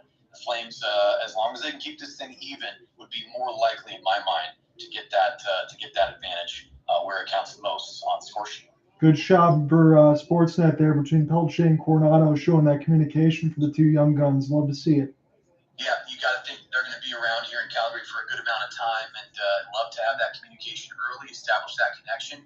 Right now, the Flames trying to reconnect with possession, or it's on the stick of the Golden Knights. The Golden Knights in their O-zone. That puck's going to go back to none other than Noah Hanifin, puts one toward the net, but it goes wide. Now Rubidoux looks for the stretch pass, can't find it, gets the puck right back. It's fluttering, and Rasmus Anderson of the Flames calling for, I believe, play with a high stick by the Knights, but no whistles, no hands raised. So coming back for the puck right now for the Flames is Shillington, and there's a save right there by Wolf, who, it's a coin flip, John. Who's looked better, Hill or Wolf? They are both on point this evening. I mean, that was kind of a turnover that could have been dangerous there. Brett Howden could really do nothing but turn around and shoot it. But Dustin Wolf, he was able to stay pretty level in the goal crease because that happened pretty quickly there. Nick Waugh got an outstretched stick, but Wolf was right there near the right post. Yeah, got to give Howden credit. I think that's the right play. I think he knew that there were no teammates close by, no shots for a deflection. He turns around, fires one right on, just hoping for the best. It goes right into the big flaming... what is that? It's a horse logo, right, John? Yes. The Blasty logo. Oh my goodness, we got a face-off here with a stick down. Right now, it's officially a John Hopkins and Cooper out. Now we got sticks down on the ice. Things are getting a little wacky. It's perfect on a Thursday night. We're getting into this thing, and so are both the Flames and Knights. 7 minutes gone. Nice dump in right there by Walker Duehr. He's been more noticeable in this period. Like to see that from Calgary. Nice job right there. Back checking by Duehr. Almost comes away with the puck, but cannot ultimately, and now the Knights will dump in. Flames had numbers initially, but Vegas doing a good job of balancing out in the offensive zone. Now Walker Duehr still out on the ice. Now, John, of course, now there's not just a stick, it's broken. It was snapped in half by a skate. So we're keeping an eye on the stick on the ice in the Flames O-zone, but the Flames will go for a change here, and play settles down momentarily as I almost said the Kraken, because the Kraken and Capitals are going to be on another Sportsnet feed. We're staying here. We're not going anywhere. I might be a Seattle guy, but I'm a Calgary guy first, and the Knights are holding on right here. One of the Flames goes down. Beautiful stick play right there, and we have a 2-on-1 going the other way. Here comes Backlund. Backhand pass right there. Bounces off of Mangiapane's stick, and the Flames, who had the 2-on-1, unable to do anything with it. Great pass right there by the Knights. That's Barbashev, who's had a good second period as well. He was looking for a teammate, but now here comes Calgary. Back and forth action, John. Flames just on side. There's a shot right on. That was a snap shot by Backlund. I finally got it right. And a deflection. Hill looks behind him. And Mangiapane now reaching for his ear. Do we have a whistle for high sticking, my friend? We might, or we could here, but it's some good back and forth action, as you said. Mangiapane looked like he really got clipped. But man, oh man, again, you talk about that back pass there for Vegas. That was a good no look. So we got some back and forth, but I thought for sure, as that was a high stick there clip, we'll see if they'll call it. Yeah, it looks like it's not going to be called here. We get another shot of Wolf. Hill has looked good as well. Last opportunity by the Flames, Hill was actually looking behind him. He was frozen in that down position. Now there's a shot from distance. Trouble handling it. Hill has a little bit of an unsure moment, and now from the top of the circle, Bahal sends one into a group of Flames. Can't get the deflection on. 11:30 on the clock. Marchessault now has it. He sends it on. Again, it's bouncing in front. Hill has to dive forward. He's got a snow angel on the stomach. Marchessault gets dropped after the whistle. Hill, I think, smiling there in the crease, maybe laughing at the fortunes of one of his opponents, but the Flames with a lot of pressure here, John. I think he should be all smiles considering he's fortunate because he gave up a couple big rebounds right in the middle of the circles, and Marchessault had a couple of chances at it as Haig absolutely dumps Pospisil. Yeah, so maybe a touch of nervous laughter from the Yes. Golden Knights netminder. He did give up a couple real juicy rebounds. Now the Flames have jumped up well ahead in shots, 21 to just 10 for the Golden Knights. So the Flames putting it on Hill for sure. Nice job by Rasmus Anderson separating one of the Knights from the puck right there. That allows Shillington to race down to his own end. But the Flames can't maintain possession. Puck now in the trapezoid behind Dustin Wolf. Good job backhanding that puck off the glass and out. It's back to the neutral zone. 11 minutes to go here in the second. Let me get this right.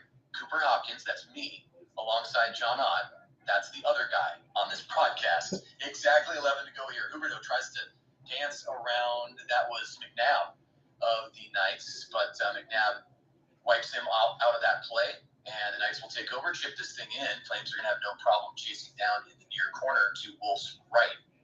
And we have the Flames skating this thing out. Uyghur, nice little toe drag right there. And I love to see that He's got some stick handling skills. We saw that in Florida during his time there. He's carried it over certainly to his play in Calgary. Hasn't been incredibly noticeable this evening, but that kind of skill, he never turned that down. Now it's a one-on-one the other way. Flames having trouble in the neutral zone. There's a shot from distance, and we get some fisticuffs here after a shot right on. Speaking of the man I was just talking about, it's Kolsar and Weegar going back and forth after Wolf makes that save. Hey, we've seen Mackenzie Weegar last year against the Avalanche absolutely throw bombs. I know Kolsar is a tough customer. If that's a scrap that we're going to get, sign us both up for it in the future. Yep, absolutely. Boy, nice calm save by Wolf, John. I think that's been a real key here. Dustin Wolf has never looked, I don't want to say nervous at any moment of this game. He's looked very, very calm. So 10 minutes and 22 seconds here to go in the second, and we are still scoreless. This has been a good one, even though it's not a barn burner by a traditional sense. It's been very competitive, and the Flames have come to play tonight. That's been one of the central narratives. And Flames try to take over in the neutral zone, but Vegas grabs it. They were going to knock it down. Backhand pass right there actually goes off the skate of Nicolas.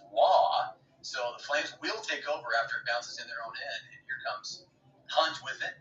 Going to look for a teammate. It's bouncing near one of the zebras, and it will find its way, the puck, into the Vegas end. And boy, having some trouble on his skates there. It was one of the Flames. I actually didn't get a number. Hunt goes in to defend. It was Coronado who got tripped up. So things getting turned up in terms of the temperature department, John. I want to see if they show it on Sportsnet as Coronado's got a few shoves. I wonder if Nick Hague got a stick in there and tripped up Coronado a bunch. Yeah, that's certainly what it looked like to me. Almost not a full slew foot, but Hague definitely got his stick. He got him, yeah. In on the shoelaces, of the skate laces of Coronado. We hit the break here, John. So just broadly, what do you think about this period? Neither of these teams can seem to figure each other out, but it has been a very good game. It's been a good defensive game. Yes, it has been a good game, and honestly, it feels like a playoff game between these two right now, and you love to see it. And again, I know there have been some stretches in the second pair from the beginning, as you mentioned, with the Flames. Look like they might have had a little bit of trouble, but I will double down with this. I think you said it right with Dustin Wolf. He's had the same demeanor as his team for the most part, and that word is correct. It's calm. Yeah, I think that it's probably 50% of column A, 50% of column B. What is column A? Column A is Dustin Wolf just bringing that mentality from puck drop. Okay, there's one half. But I think the other half, yeah, you can bring that mentality, but that mentality can be eaten away when the team in front of you really isn't protecting you the way that they could or should. Luckily for Flames fans, that has been the opposite of the case tonight. The team playing in front of Wolf, for the most part, has really protected him, has prioritized minimizing high-quality chances. Listen, it's still the Knights. They're still going to get a few. They've had a few this period. But Wolf already had a chance. He had the entire first period to reinforce that confidence, and he has looked good throughout. And let's say, Cooper, that we're part of the coaching staff and we're flies on the wall tonight. You know Dustin Wolf's getting the start. So automatically in the back half when you're in that locker room, we're going to play a much more sound defensive structure, aren't we? Yeah, I think you're absolutely right. And we get an interesting graphic here from Sportsnet. Most goals this season by upcoming free agents. You got Sam Reinhart leading the way with 46, but guess who's next? Jonathan Marchessault of the Knights, 37 goals. And then you get into the 20s with Toffoli, Stamkos, and Pavelski. So upcoming free agency, it's going to be some big names. And we'll see what happens. We talk about that feels like conversation. Marchessault, boy, doesn't he feel like a Knight for life? It certainly does to me. Vegas, that's their first priority for Kelly McCrimmon. Lock him up. Absolutely, no question about it. And the play has resumed here at the Saddledome. Inside 10 minutes to go now. Flames with a bit of trouble in their own end. That's been a couple of times now, maybe 3 times in this period. It results in a turnover. Vegas with it, and there's a shot on, and Wolf looks behind him. That may have been deflected by one of his own teammates. Barbashev put a wrister right on the blocker's side, and that will go out of play. That was a dangerous moment there, John. Yes, it was, and Barbashev had a ton of heat on that one with this good screen in front, as you said. So if you're Calgary, again, we've been saying all the niceties in this for much of the game, and for good reason, but don't open the door here for Vegas. Yeah, and we're getting that overhead replay. I think Wolf got a piece of the puck, but I'm not sure he actually knew it was coming or where it was coming from. So a save by Wolf, but you have to put an asterisk there. There's a near side shot that may have bounced off the outside of the cage or potentially off of Wolf's shoulder. Vegas just now, we talked about hands on the steering wheel, just at this point, starting to get a grip and trying to take things the way they want them to go. 9 minutes and 5 seconds now. There's a turnover, and the Flames will pick it up and send this one all the way down. It's a bouncing puck that's chased. Would have been icing, but Manchessault was there. That thing was floated up near the big reader board at the Saddle Dome. It landed almost on the stick of number 88 in black. Now here come the Vegas Golden Knights the other way. This one is going to bounce and head back to the Flaming Sea at center ice. It'll be retreated there by Vegas and taken at the red line, chipped in. And the Flames are going to have to chase this one down, but it looks like the Knights will get their first Dorofeyev. And it will be taken over, and a pass intercepted. Great job right there. Pass from Amadio taken away by Calgary. And Amadio goes down. Are we going to get a tripping call here against Huberdeau? It looks like we will. Amadio was chasing the puck down in neutral zone, John. And again, a bit of misfortune. Huberdeau's leg, wrong place, wrong time. And it's going to be another power play, the first of the second period, for the visitors. Remember that happened to Huberdeau a couple games ago, and he was really demonstrative, saying that he didn't cause it, but I think either the leg or the outstretched stick, we saw that at center ice, and this is going to be a big kill here for the Flames. Yeah, and actually I'm glad that you said that now that I saw the slow-mo replay. That's going to be a tricky call because of the stick. Huberdeau trying to gain possession, really reaching that right hand out with the stick. I thought that it was when his skate came through, but no, you are correct, John. As that's been one of our themes tonight. John is always right, ladies and gentlemen. And Karlsson actually being waved off the ice now, potentially for an equipment issue. Are you seeing this, John? That is a break for Calgary. I will say that. Yeah, so 2 minutes are on the clock. Karlsson looks like he has an issue with one of the skates, so he's being attended to by one of the managers immediately.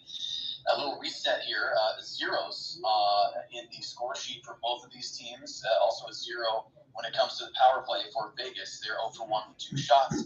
21 shots total for Calgary, 12 for Vegas. 8:25 on the clock here in the second period. And now we get to the point where it's time for me to be Captain Obvious. The first goal of this game, John, will be massive. So, as we, of course, I have to wait to say that until my team is shorthanded. But power play this year, Vegas 3 for 10 against Calgary, so 30%. There's a pass right through Wolf with a huge save moving left to right. His best of the game keeps this game tied as I finish my sentence, John.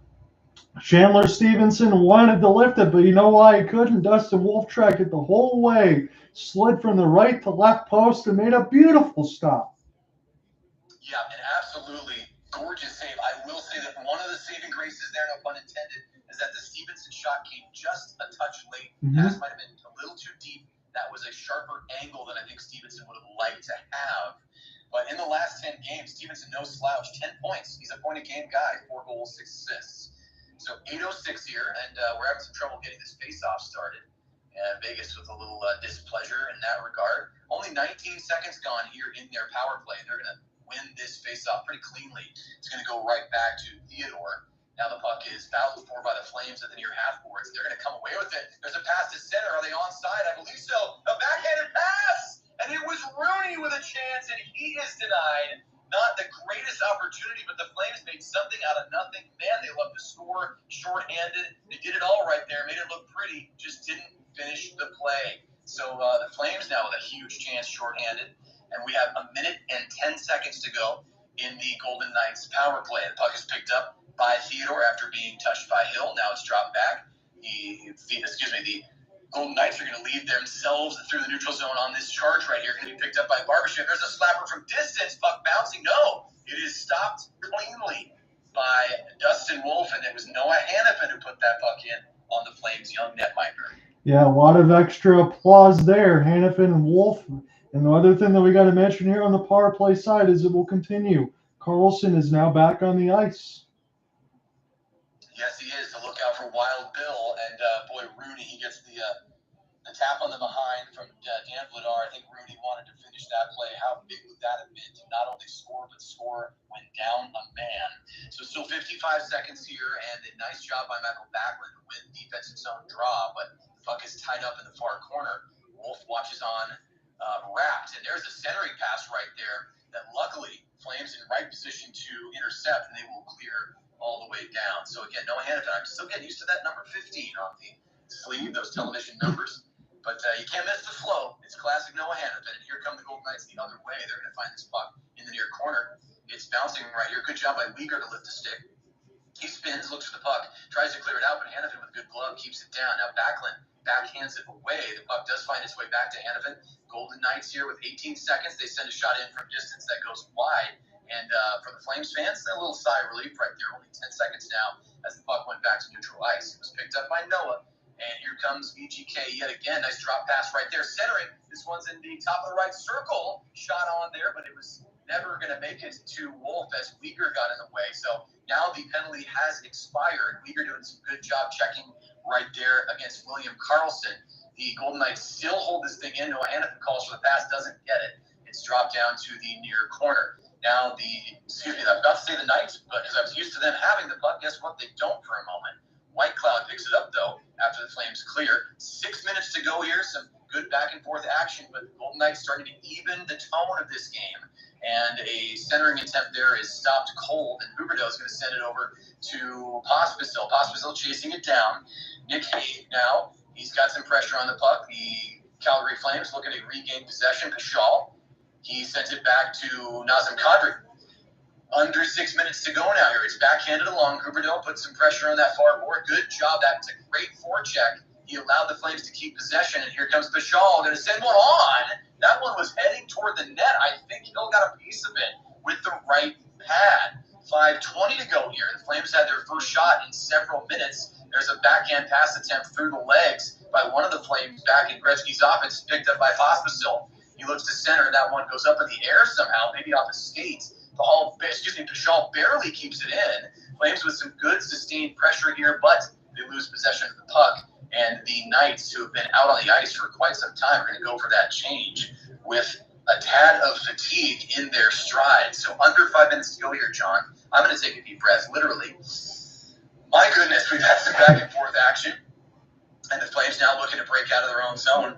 And we're going to see Miramonov, whose name I have not mentioned. And, unfortunately, as soon as I do, we have to mention that the Flames have iced this thing. So an ozone face-off coming up for Vegas. I know it's not a name that you probably would say too often, but they did profile the Stanley Cup champion last year. Who am I referring to? Braden Pahal. He's had a pretty good second period, a pretty good game all told, and he's really firing this puck on net. He's hungry to score. Yeah, he absolutely is, and I apologize. I actually, again, this is now my second last name of the night. Normally, I pride myself on usually getting the names correct, but I'm not sure if it's Pahal or Marchessault, but I should probably go with the latter. I think that's what you were going with.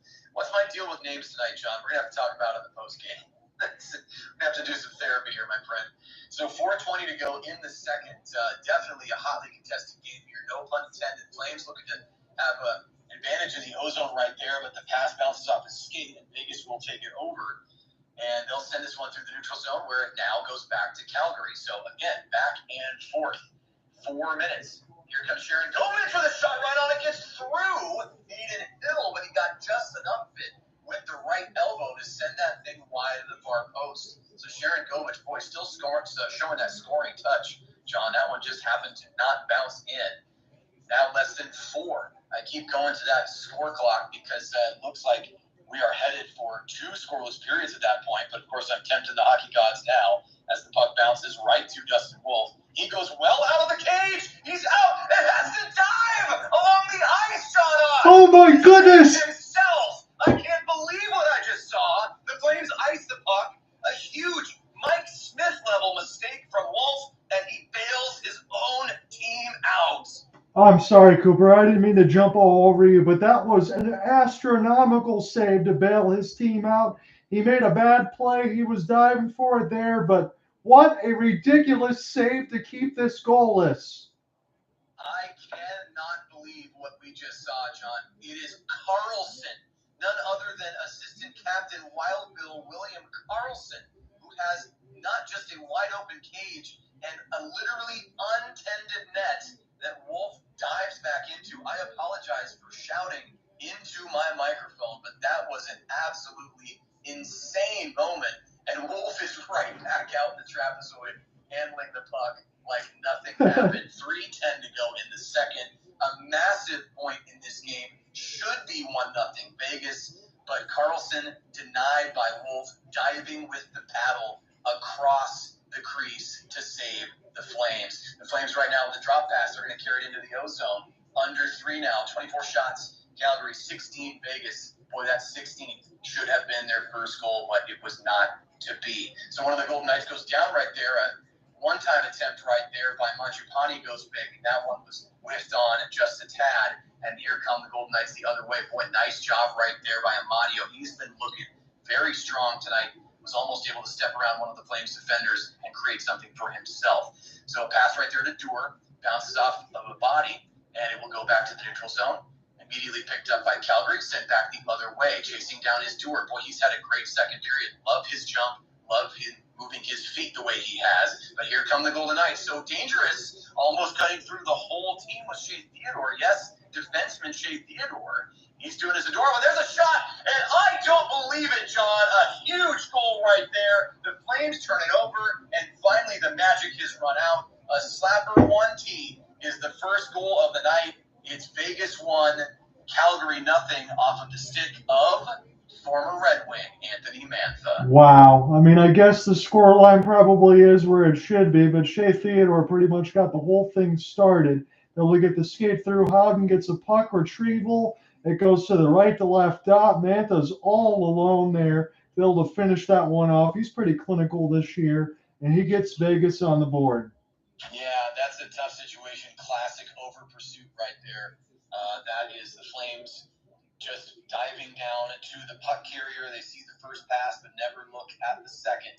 That was a good, excellent job by Theodore right there, who gets the primary assist, I believe the only assist. And all of a sudden, the complexion of this game has changed. And I will say, to Dustin Wolf's credit, he was a hair's breadth away from saving that slapper from only about 12 or 14 feet out. He had their trapper just alongside it in the right position, but there was too much heat on that thing. And now the Flames desperately trying to get this one back. Hey, another stick on the ice. It's a John on Cooper Rapids production, like I said. But now coming the other way are the Golden Knights. 90 seconds now in this period. The Flames trying to get out. Boy, Huberdeau blows a tire. He was trying to skate out with speed. But boy, Wolf, he's going to be forechecked right there. I think the Knights know that he likes to play the puck, and they're going to pressure him. Now a turnover. This is what the Flames have been doing. Pass down low. Lots of time. Lots of sticks. Lots of Knights. It will be held in right there. The Knights trying to get it back down toward the blue paint yet again. 1:05 to go in the second. VGK now up 1-0 against the home team. But here's a breakaway. It's Kadri. He goes dipsy-do from backhand to forehand. He was tripped up, no call. Now we have a hand in the air for icing. And Kadri on a partial breakaway. He's got snow all over the back of his jersey, John. He had one of the best chances of the night to get the first goal of the evening for Calgary. Man, that would have been a sweet set of hands. But honestly, I'm wondering, how did he not even get tripped there? Yeah, I'm seeing it now. It looks like he got the shot off cleanly, and maybe he blew a tire, or maybe just collided with Marchessault at the end. But it certainly did look like a trip after the shot got off. Good job by Hill to track that puck from backhand to forehand. And now we'll make it 50 seconds exactly as the puck has been dropped. Flames win that offensive zone draw to Hill's right. So a lot of action here at the end of this period, just the last few shifts or so. And this puck lifted all the way back down. Looks like there will be no icing, so Rasmus Andersson sends it all the way along. Oh my gosh, John! Jack Eichel collides violently with one of the linesmen. Eichel, frustrated. Well, I think they're both up right now. That was a crazy play, John. In all of our coverage, I've never seen that happen. No, we've been doing games for about 2.5 years now, Cooper, and it looks like there was an edge right into the referee there. And Jack Eichel just coming back from injury, and again, I hope that the ref's okay too, but got skates tied in, and that could have been really, really bad. Yeah, I don't think Eichel liked that too much. The linesman had got, the referee got away from the boards there, and they both ended up looking at the puck being cleared out. Neither saw the other until it was too late.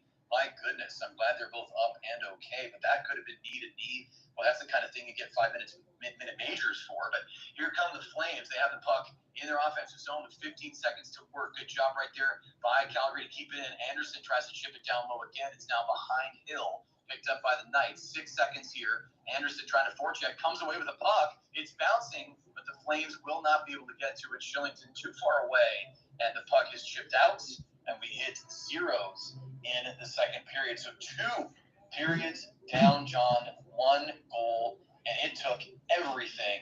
Vegas had to have basically an open net and a slapper at about 90 miles per hour in order to get on the score sheet, and that's exactly what they did. Yes, they did. Calgary made them fight for it a lot, but I thought you made a good point during your coverage in that second period, and a great job on the play-by-play as always. You're talking about Dustin Wolf playing the puck, and it looks pretty good throughout a lot of this time of it. But you did note that Vegas is starting to key in on that and pressure on that goaltender and force some turnovers. Unfortunately, as you said, with the over pursuit, it was an opportunity for Theodore. It didn't touch the stick of Hopkins, goes all the way around to Mantha, left to right dot, goes in the back of the net. That one's going to sting a little bit, but also that save from Dustin Wolf will be on Calgary highlights next year when you see Dustin Wolf come flying back behind his own net, full sprawl, and denies William Karlsson in what was a gaping net. Yeah, I don't even think there's a word in the English language to describe how open the net was. The Flames might have well have just gone to the dressing room and then asked Dustin Wolf to sprint in tennis shoes back onto the ice and dive to make that. That's how far away from the net he was. He could have been up in the nosebleeds and been asked to take the service elevator down, come through the Zamboni doors, and then dive to make that save with a tennis racket. I don't know. Just make something up. I can't believe what we saw. It is a moment. I don't normally lean this way. It's one of those moments where you go, hey, listener, this is something you have to see. So I hope you're listening to the coverage and enjoying it. But it's so outlandish, it's difficult to paint the picture. But Dustin Wolf, with the paddle, dives back across right to left. And I just can't believe it's none other than William Karlsson. You would expect him to be the first player on the Golden Knights to close that opportunity out easily. And also credit to Shillington. Shillington coming in from out of position. He does take a small portion of that net away. So the option for Karlsson is to kind of go straight down the center, sort of aim toward the bullseye in the middle of that target. And Wolf's able to get back across. My goodness, John. I think if that's going to be on highlight reels for the Flames, the franchise, they might want to ask their social team, their video editors, maybe just don't show the first 4 or 5 seconds of how that played out. Right. Just show the save, because I think we'll need to have a selective memory there, because that was a problem created by Wolf's own mistake. Oops. So we did mention about some of the additions here for the Vegas Golden Knights. So now in 60 games played, 21 goals, 14 assists, 35 points, and a +5. Anthony Mantha. Those 21 goals are big because Vegas needed that. They've been hemorrhaging a little bit until all of these moves. And Washington struggled to score goals this year. So 21 now, his first for VGK in a new uniform. That's big. That's a good pickup for them. Yeah, no question about it. And I think that there's some life breathed into this Golden Knights team. That, I mean, look, they're defending Stanley Cup champs, and are we in a full Stanley Cup hangover situation? I don't think so. I think that applies certainly when a team underperforms and is pretty much a lock to miss the playoffs. That by no means is the Golden Knights. They are still a force to be reckoned with, but that force is just not as forceful, shall we say. But I think that they've added some in the way you just described. Yeah, it has. And the reason it hasn't been as forceful for the most part, it's not because of anything that they're doing wrong. And again, as Cooper said, it's no hangover. Frankly, they've been a revolving door this year as far as players that have been even available for them. Yeah, and you see the memes, you see the tweets, the X's or whatever you want to call them, of how the Knights basically use long-term injured reserve as a holding pen for some of their talent. And we've seen the Marchessaults of the world come back in what seems to be pretty convenient timing to rest up for these veterans and then make a serious run through the playoffs. I mean, obviously we know what a gauntlet the Stanley Cup playoffs can be. So it's I think it's mostly in good fun. I think there might be some folks out there who really do think that Vegas toys with that aspect of the league. But regardless, you're right, John, that no team would ever ask for the amount of injuries that they've dealt with. And I think if they get healthy, and they get healthy at the right time, which it does seem to be projecting that way, I would say look out to any of their opponents. Yeah, I would say this because I agree with you. Again, we're not the biggest fans of VGK on that, but we ultimately respect them. But I will say this. Anybody at home, why don't you try playing with a lacerated spleen and see if that'll work out? Yeah, absolutely. I know this is not the proverbial upper body injury. What does that Right. mean? It's vague. We don't know. We know, and that is a real deal. That is a real deal situation. So, like we said, if Vegas can get their pieces back here, I think it's going to be big, and it looks like that is going to be the case. So again, Cooper, if you could do me a favor, if you don't have one already, we see a nice Jordan Eberle plaque for 1,000 game. That's pretty cool. Go ahead and get yourself a pen and a piece of paper.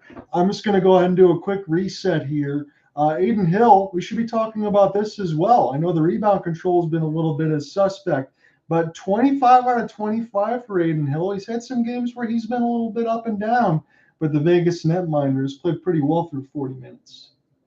Yeah, he really has, and this is the kind of thing I'm sure fans of any team feel this way, where you always seem to get a goaltender who's maybe had some struggles. You always seem to get that goaltender on the night that they find their game again. That does seem to be the case for the Flames a little bit tonight, and this is just part of hockey, right, John? It's just part of the game that we love and we follow. There are nights where you just run into a brick wall, and is that what we're looking at? Potentially, because Adin Hill, even though he's had a moment or two where he's gotten handcuffed, maybe let a big rebound bounce out, or the shot that came through that kind of went under the arm area and deflected wide, that could have deflected the other way, been the Flames' first goal.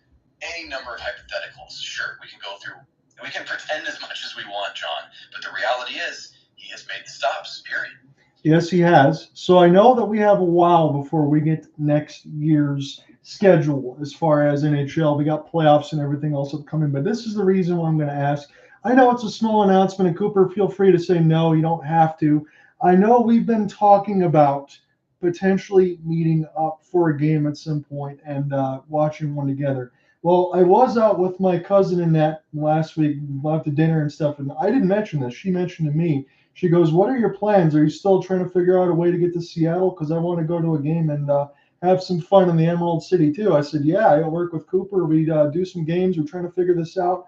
So long story short is this. She told me she would be available to hang out around the October-November side. That would put us early season next year. And that would be at Climate Pledge. Would you be available around October, November? Maybe get some time that we can check out a game?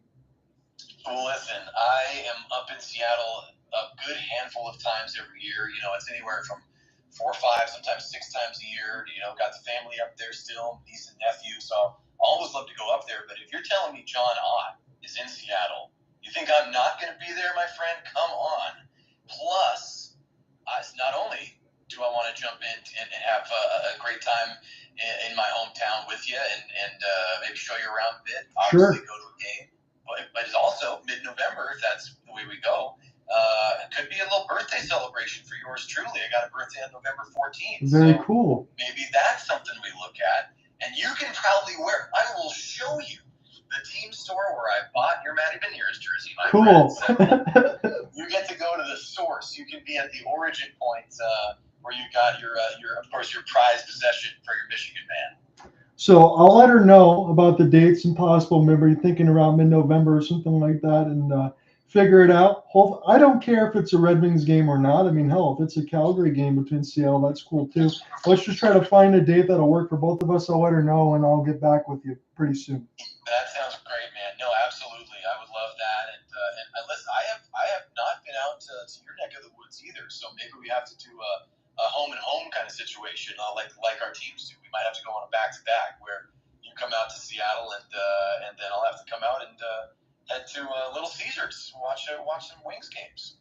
That would be cool, man. So definitely, I think we'll get a chance to actually get that in the works. I'm really excited. I know we love covering these games. We love covering all sports. But a chance to actually take in a game together, I think, would be really, really neat. And I will say this. I know it's a couple weeks away, and I know I probably ask you this for this too. I probably don't have to, but opening day for the Seattle Mariners in a couple weeks. I'm going to get the MLB pass because of T-Mobile. Could you show me that? So I'd be down to do the opener if you still want to do that too.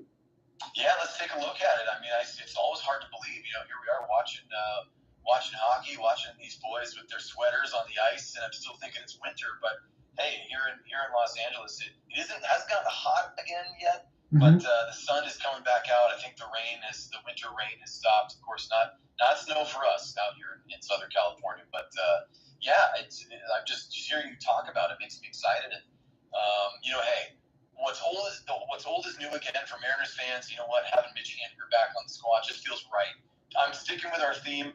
The guys who just feel like they're supposed to be on a franchise. Sure. Mitch just feels like I know he came from Arizona, and like, hey, we lost like one of my favorite Mariners of the past 5 or 10 years, Paul Sewald, great reliever. He's with the D-backs now for his first full year, but getting Mitch back from San Francisco, that feels good. So I'll be excited to hopefully cover that opening day game with you.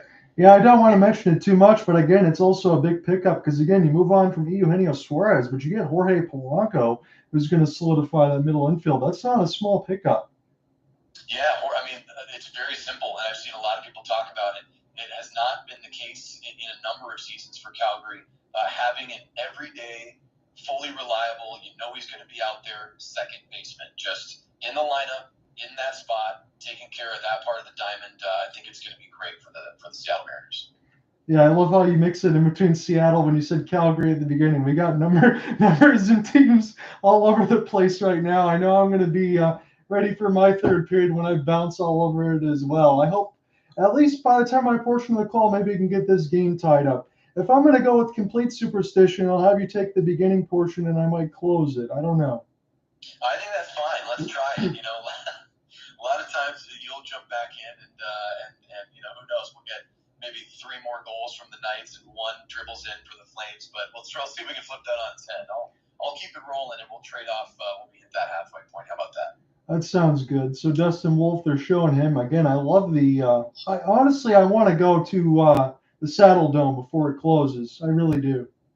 Me too. And I always, me, I'm always going to bring up 04. But that was my very, very first National Hockey League game in person. I was at I believe it was game 3 of the Stanley Cup Final. The famous Sea of Red, the Flames run to that game 7 in 04. And that was my only time at the Saddle Dome, and now things are going to change in pretty quick order in Calgary with their new kind of media and athletics and sports venues that are going to be built over the course of the next 3 or 4 years or so. So we have a little bit of time, but boy, time does fly, right, John? So we got to get ourselves out there to Wild Rose Country, Alberta, Canada, and see a little Flames game in person.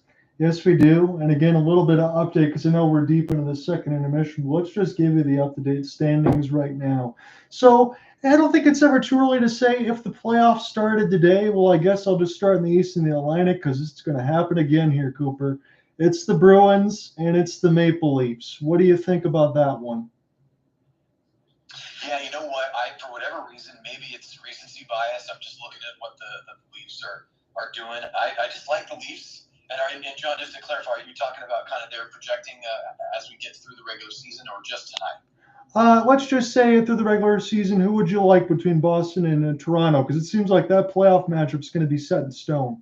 Yeah, I think so too. So I go good. I was picking up what you were putting down there. And I will just say, even though, historically speaking, and we can go all the way back to the early 2000s like I always like to do, I really like the Leafs right now. I think that Matthews has them moving in a way that is very exciting. And, boy, the Bruins, again, after their last season, I mean, how do you top that? You don't, but they sure look fantastic. I'm still taking the Leafs, though. Do you think I'm crazy? No, I still think that's what you want to do. Again, I think it's a good segue because I didn't get to this yet. I wanted to do that now. On the side of it for Toronto, you got Brad Treliving over there, and this was via Matchsticks and Gas, and I thought that was pretty funny. It said clinical tree living deadline, and it said in was Joel Edmondson, Ilya Lyubushkin, Connor Dewar, but they've lost picks in 2024, which was a 3rd and a 6th, 2025, which was a 3rd and a 5th, and 2026, which was a 4th. I know that's going to be around your core 4, but it is going to continue to make things difficult to build around if they don't get it done soon. Yeah, you're absolutely right. You can hear somewhere in the distance the clock begins to tick. But for the time being, I think these fans love where they're headed. You have to love to play on the ice, and so that usually cures all ills. But yeah, I think there is plenty to note when it comes to Treliving's style. And does that lend itself to what Toronto needs? That is, of course, to be determined. But for right now, there's a lot to like, and so I wouldn't say I'm on the bandwagon necessarily, but I can certainly acknowledge a ton of skill when I see it, and they have it in spades. Again, this isn't a question that you have to answer, but I'll just throw it out there because this is crazy right now in the Central. Again, they got about 15 games left in the season, so the Avalanche lead the Central with 89 points only because they have a game in hand. Dallas at 68 with 89 points. Winnipeg has several games in hand at 65, 3 on the Stars with 87. 89, 89, 87, only separated by 2 points. Colorado, Dallas, and Winnipeg. Who wins the Central? You just asked the question I wish you wouldn't have. Because if I had a clear answer, I would not be stalling right now. No. What I'm talking about. I'm absolutely stalling. I am going to pull this out of a hat. I don't even know if I believe that I'm correct, but I'm actually, John, going to go, and maybe it's just the math of the games in hand. I'm going to go with the Winnipeg Jets. I like the Avalanche. I like the moves they made. Even though Byron's gone, I think that the Avalanche are a strong team. Obviously, the Stars, look, more than double their losses in Yes. the call. 40-19. I mean, what's not to like about Dallas? I mean, they have had a stellar year. Again, there's a pun. That was on purpose. Get it? Stars. All right, I'll move on. The Winnipeg Jets. To me, though, I don't have what you have. Like, I do not have the institutional knowledge about the Jets. All I know is that the way that roster is constructed, and now you have Toffoli back with Iafallo. Yes. Those guys have a history. They love playing together. You got to think that they're going to have some fun. It doesn't hurt, even though we're professionals making millions of dollars. It doesn't hurt to feel like you're with people that you want to be with, and you're playing with a light, right? Instead of feeling heavy, you're playing with a light stride. You're able to get out on the ice every night excited. I just see that from the Jets. I don't know how big that springboard is, Cooper, but I will happily jump with you on that because of the games in hand. But I will say this, for Colorado, with all the additions that they've made, I still feel like they can hold on to it. I'll take Winnipeg 1, Colorado 2, and Dallas 3. And that would make an interesting Central first round. We might have to break some stride and probably cover that. Because if we get Colorado, Dallas in the first round, look out. Oh, yeah, listen, you don't have to convince me. We've covered plenty of Colorado, obviously, during our time working together. We've also covered plenty of Dallas. And listen, it's been under the guise of we remember when Colorado was ousted by the Kraken. We remember the famous Johnny Gaudreau, well, famous, at least if you're a Flames fan, Johnny Gaudreau goal when in Game 7 the Stars were knocked out. I love watching the Stars, especially in the playoffs. I love the Avs in the playoffs. So if you're putting them together, we're in business. Again, you talked about it as far as the Winnipeg Jets and the moves that they made. Again, I thought we said it well during our free agency frenzy show long ago. That PLD move, be able to get Iafallo, Villiardi, then get the extensions for Scheifele, Hellebuck, and then you add Monahan and Toffoli. We talk about Colorado and some of the moves that they've made and how that's worked out. But man, oh man, it seems like everything Winnipeg has done, they did their moves early, they did their moves late, and they just have a really good roster up and down the board. Yeah, that sometimes, listen, we don't need to be more detailed than necessary. You just said it, put it with an underline. They have a really good roster, and it shows. Their performance is great. It seems like they're playing with some joy. To me, that matters. And what matters right now is, hey, a nice third period face-off win to start this thing with another fresh sheet of ice, John. The Flames are down here 1-0 at home to the Golden Knights after a slap shot goal with just a couple of minutes to go in the second period. So the Flames here with the puck on Huberdeau's stick at neutral ice. They're going to send this one in deep, but it'll be picked up by Law and the Golden Knights. Now they're going to skate this thing out. A little check right there. Pospisil.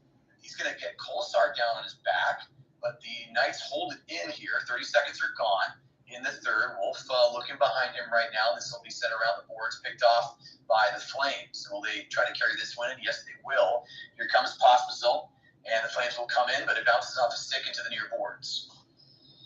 So John Ott is alongside me, Cooper Hopkins. I continue to find fun ways to say our names now because, of course, I stepped all over myself when I took over from John. We should just let him do play-by-play perpetually because he really knows what he's doing here. And the Flames hopefully know what they're doing as Mackenzie Weegar backhands this puck out of his own zone. They're going to need to know what's going on because they need to get a goal and a couple more to get this thing where they want it. Now, as a turnover, Wolf doesn't even see that wrister. I think that may have hit a body in front of the Flames have some speed the other way, trying to keep the numbers. There's a wrister, and Hill has it. He gets knocked down, and players will come together, including McNabb and Eichel, trying to see who is that. It looks like Backlund might be in the mix there. He may have had the shot right on, but a good save by Hill. He's been doing that all night. I know this is something small, but after almost a cataclysmic turnover, the Flames able to push the other way. And if you watch big number 62, he's holding that circle button. He wants the slap shot. It doesn't get there,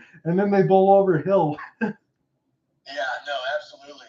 He was holding the circle button. That would have been a 100. That would have been like Michael Stone, former Flame, retired now. That would have been a big bomb for sure. And it was almost a bomb on the other end. And the Flames almost dropped a bomb on themselves. Just use that terminology. They avoided another error. This was kind of the theme, John, at the beginning of the second period. Flames came out a little unsteady and seems to be biting them yet again 90 seconds into this third. And with possession right now, puck goes right out in front, past some stick blades, though. Bounces to the far boards, picked up by Calgary. A little bit of speed right there. We could have an obstruction call. Kadri throws his hand up in protest, and I think, yes, John, it will be a power play for the Flames. Nice skating by Kadri, Yes. And he forces that penalty right there. It's going to be a man advantage for Calgary.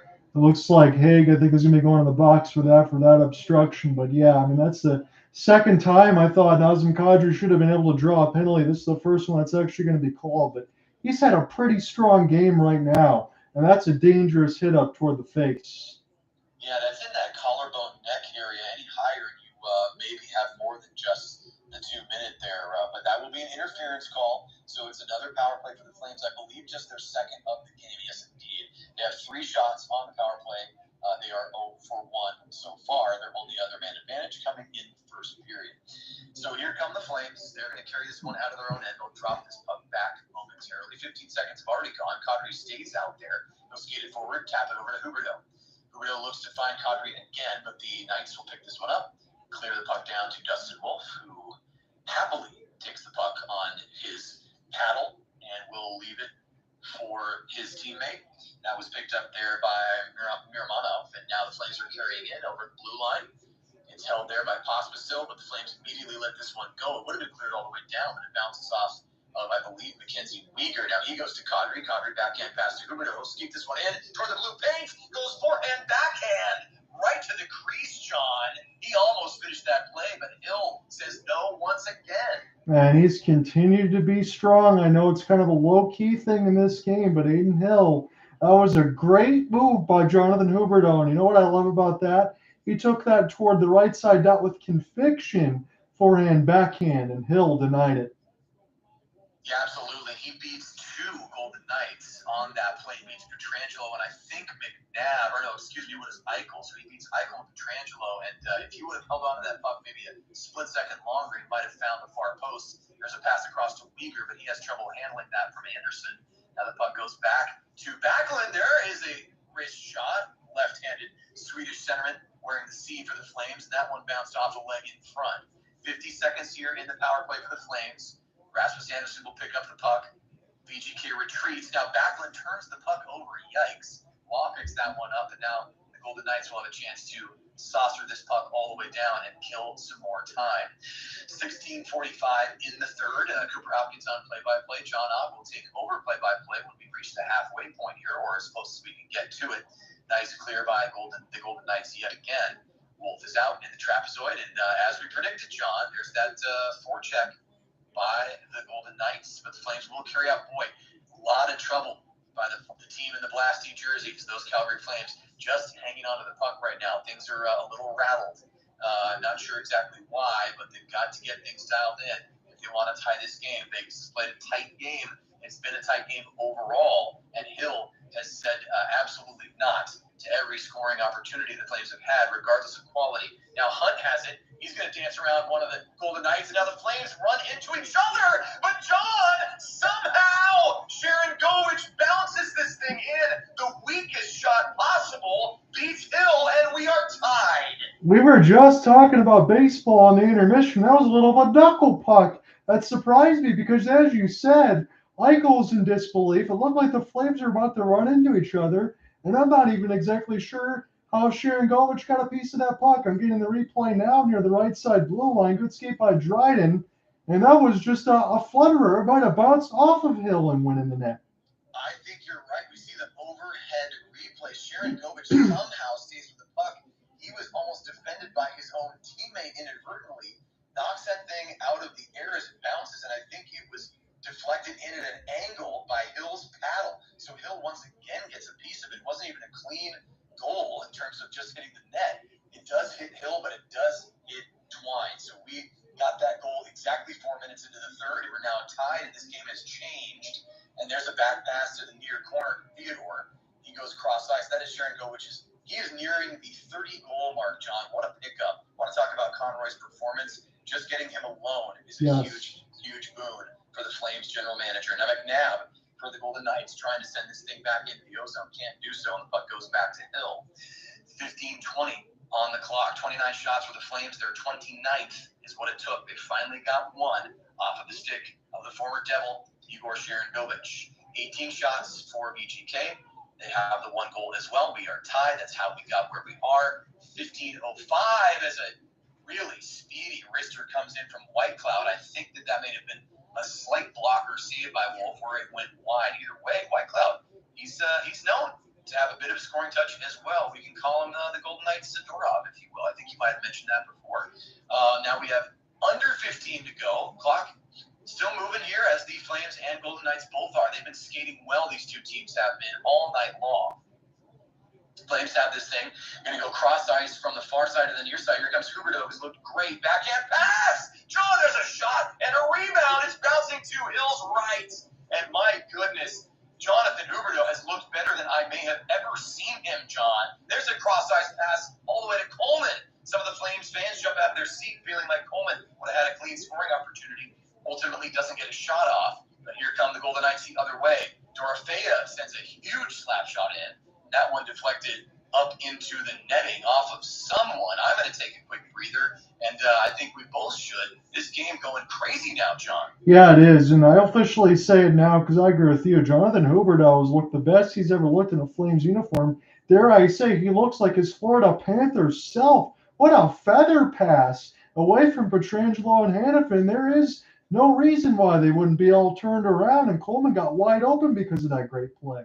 Yeah, and Coleman, we just got a shot of him heading to the bench. He saw the replays we just did on the Sportsnet feed. He shakes his head looking up at the big Jumbotron. But, boy, the one word coming to mind is the puck is in front of Wolf but heads to the near corner. The one word coming to mind when I think of Huberdeau in this game is flowing. He really seems to be flowing through this game. Nothing forced, everything quick, smooth, making it look easy. That's what the greatest players do, and he is officially in that mode tonight. 13:45 to go here in the third. Me getting ready for John Ott to take over for me, Cooper Hopkins. Of course, John currently on the color. I've got your play-by-play, and there is a nice pass across to Sharangovich. Sharangovich, he's going to go up on that skate. He gets a nice cut to the center. Made it look like he was playing shell right there. Cut right past the defense. Flames tried to go back and forth with some cross-ice passes. Ultimately, no shot to come, but a good job possessing, and that one is cleared down and picked up by Wolf as it was shot right on. So he's going to give that to Weegar. Now stretch pass. Flames go cross ice again. Now Backlund, similar play. He tries to feather it through, gets his own rebound, and it's checked away by Pietrangelo. I shouldn't call it a rebound. It was a pass attempt left in front. Now the Flames are really turning on the Jets right here. We're talking about the Winnipeg Jets. We think they're going to look good when the Flames have their Jets going. They are dangerous as well. Manchessault, he fluttered one to the left side of the net, and that one almost found its way in. Again, these low-speed shots, kind of half shots by the Flames, turning into danger opportunities. Now, looking for their own 1T is Vegas. They cannot put that one together, and it bounces off of guess who? Noah Hanifin's stick at the blue line. Flames fans like that one, but the Golden Knights will continue their possession. Good check right there by, again, I keep thinking Robin Regier. It's a co-check right there, and the Flames will look for possession in the O-zone. 12:22 to go in the third. 1-1, puck right near the blue paint. Good stick checks by the Golden Knight defenders. Flames coming in with speed. They have possession. Cross ice to Huberdeau. Goes back to the far point. And this one's going to be sent across to Kochek. He's going to send it on. Deflection opportunity. Huberdeau from close range. He looks to Hill, who dives forward and covers up John. Grade A chances. Huberdeau everywhere for Calgary. Yeah, I'm starting to wonder whether I should hand this off right now because Calgary is rolling, and Jonathan Huberdeau has been in the epicenter of it, and that's fantastic. I don't want to lose sight of anything else that I'm about to say, but since we're at the break, I'll just mention this. Calgary is going to get Connor Zary back pretty soon. If they can continue to play the way that they are right now, and you get Zary, if you get him in this kind of flow, I like what Calgary's doing right now. They can win some games down the stretch. Yeah, John, you make such a good point. It's such a timely observation. You see these glimpses, right? The Flames know how to rise to the occasion. And look, they're doing this without Noah Hanifin. They're doing it without Elias Lindholm. All these guys that we've talked about, they're doing it without Chris Tanev. Go down the list. This team has changed a lot. You see how when they gel, when it comes together, it looks really good. The eye test tells you. I mean, if Jonathan Huberdeau, who has struggled so greatly, even with as much talent as he has, he just hasn't been able to settle in. He is an individual representative of what is possible with the entire team. Yeah. And it's not as how he goes, the team goes necessarily, but when everything is clicking, it looks good. And man, oh man, by and large, other than a couple of mistakes, maybe the first couple of minutes of each period a little shakier than they would like, Calgary has looked excellent tonight. Yeah, they have. And the main thing, as you said, that breeds into all of it, what is that forcing Vegas to do? It forces them to play defense, and it forces them to have to clear pucks out in front of Adin Hill. Adin Hill was beaten by a puck he probably shouldn't have been. Honestly, we talked about it a little bit tonight. This scoreline probably is right where it should be right now. But if Calgary continues to put this pressure on, they might find a way to take these 2 points. Yeah, and they absolutely need them. Listen, it's easy to get hyperbolic. It's easy to just make grandiose statements. You've got to think, if the Flames can't get the 2 points tonight against this team, one of whom they're chasing, it basically is curtains, right? It's the proverbial 4-point game. You just can't have those kind of swings with this little real estate to work with. So a huge 11 minutes and 50 seconds to go here for Calgary. Boy, the Flames love this pass down to the near corner blue line, and then they cut with one of their forwards back up toward the middle of the ice. But, John, I think here is the chance with a stoppage in play, Flames coming in offside. Let me hand this thing off to you. If things get really ugly, we can switch it back. And then, obviously, it makes it easy. I'll just blame you, my friend. Sure. But you know what? It's 1-1, 11:51 in the third, and we have perfect timing. The Flames, they jump in too quickly on a face-off. That gives me a chance to step aside. John, the mic is yours. So let's just ask Flames Nation here. Gut check time. 17 games remaining. 9 at home. 6 at home against the Pacific. This is where we are right now in a 1-1 game. Marty Pospisil will go ahead and take this draw. He's going to win it clean. And Oliver Shillington get it across for Rasmus. So dump it in. Adin Hill will get back into his goal crease. Jonathan Huberdeau kind of feels like he's being double shifted. And why not? He's been excellent today. Oliver Shillington near the left side. Here's a pass that gets picked up near the left side boards. Malcolm Kadri for a moment. This will pinball. Rasmus Anderson will get it in deep near the right side faceoff, as this will be an opportunity for Chandler Stephenson. Spin back around for Shea Theodore, and we'll start it again for VGK. So, John, I'm here with you alongside Cooper Hopkins in a 1-1 game. Calgary's got a 31-19 edge on the shot board. This is a big-time effort. Dorofeyev with the steal in tight. Dustin Wolf makes the save.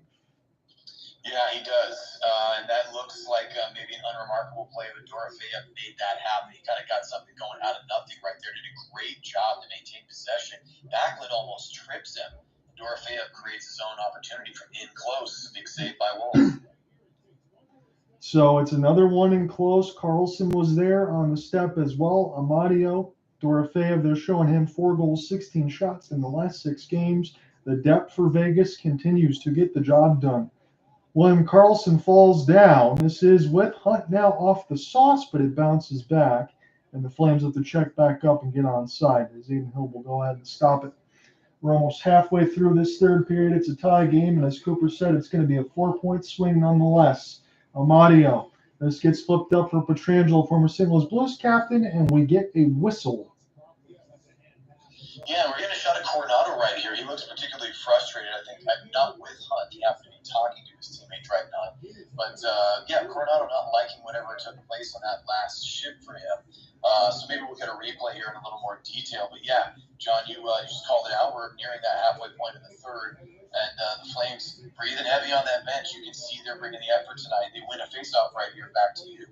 I feel like I am too on this side again. It's a very big game. Jack Eichel can't win it. And now this is with Calgary. Here's Backlund. Backlund with a shovel pass toward Coleman near the right side dot. Nice move off the backhand, but he's going to get stripped of the puck and lose another stick. We'll pick it back up as this is recollected off the backhand. Vegas will fire it in with Shea. Send it back around the other way for Mackenzie Weegar. Good jump in the air for Eichel. He forces the steal. Plays it off his backhand now. Again, he's a freight train with the puck, but he turns it over there. Backlund now. Try to find Mangiapane, but it's an easy read for Vegas as they'll settle it back down. Eichel's going to stay out there. He's near the right wing side. There's a break down the middle. Oh, what a stop by Wolf as Barbashev gets denied. This goes the other way. Now for Kadri. Kadri. He'll take a long shot. This just misses the stick of Hill. Kadri center the blue paint. Scores! Oh, John, you have no idea. I cannot believe I stayed quiet. I think I'm about 3 or 4 seconds ahead of you on the feed.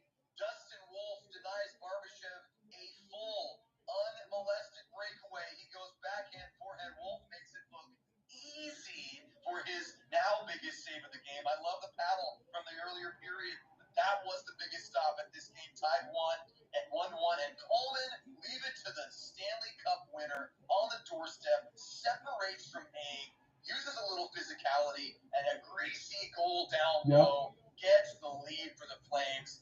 Absolutely massive sequence in this game, in this season, John. Absolutely. Again, you said that save loomed large, and I completely agree with you. We did just mention this too.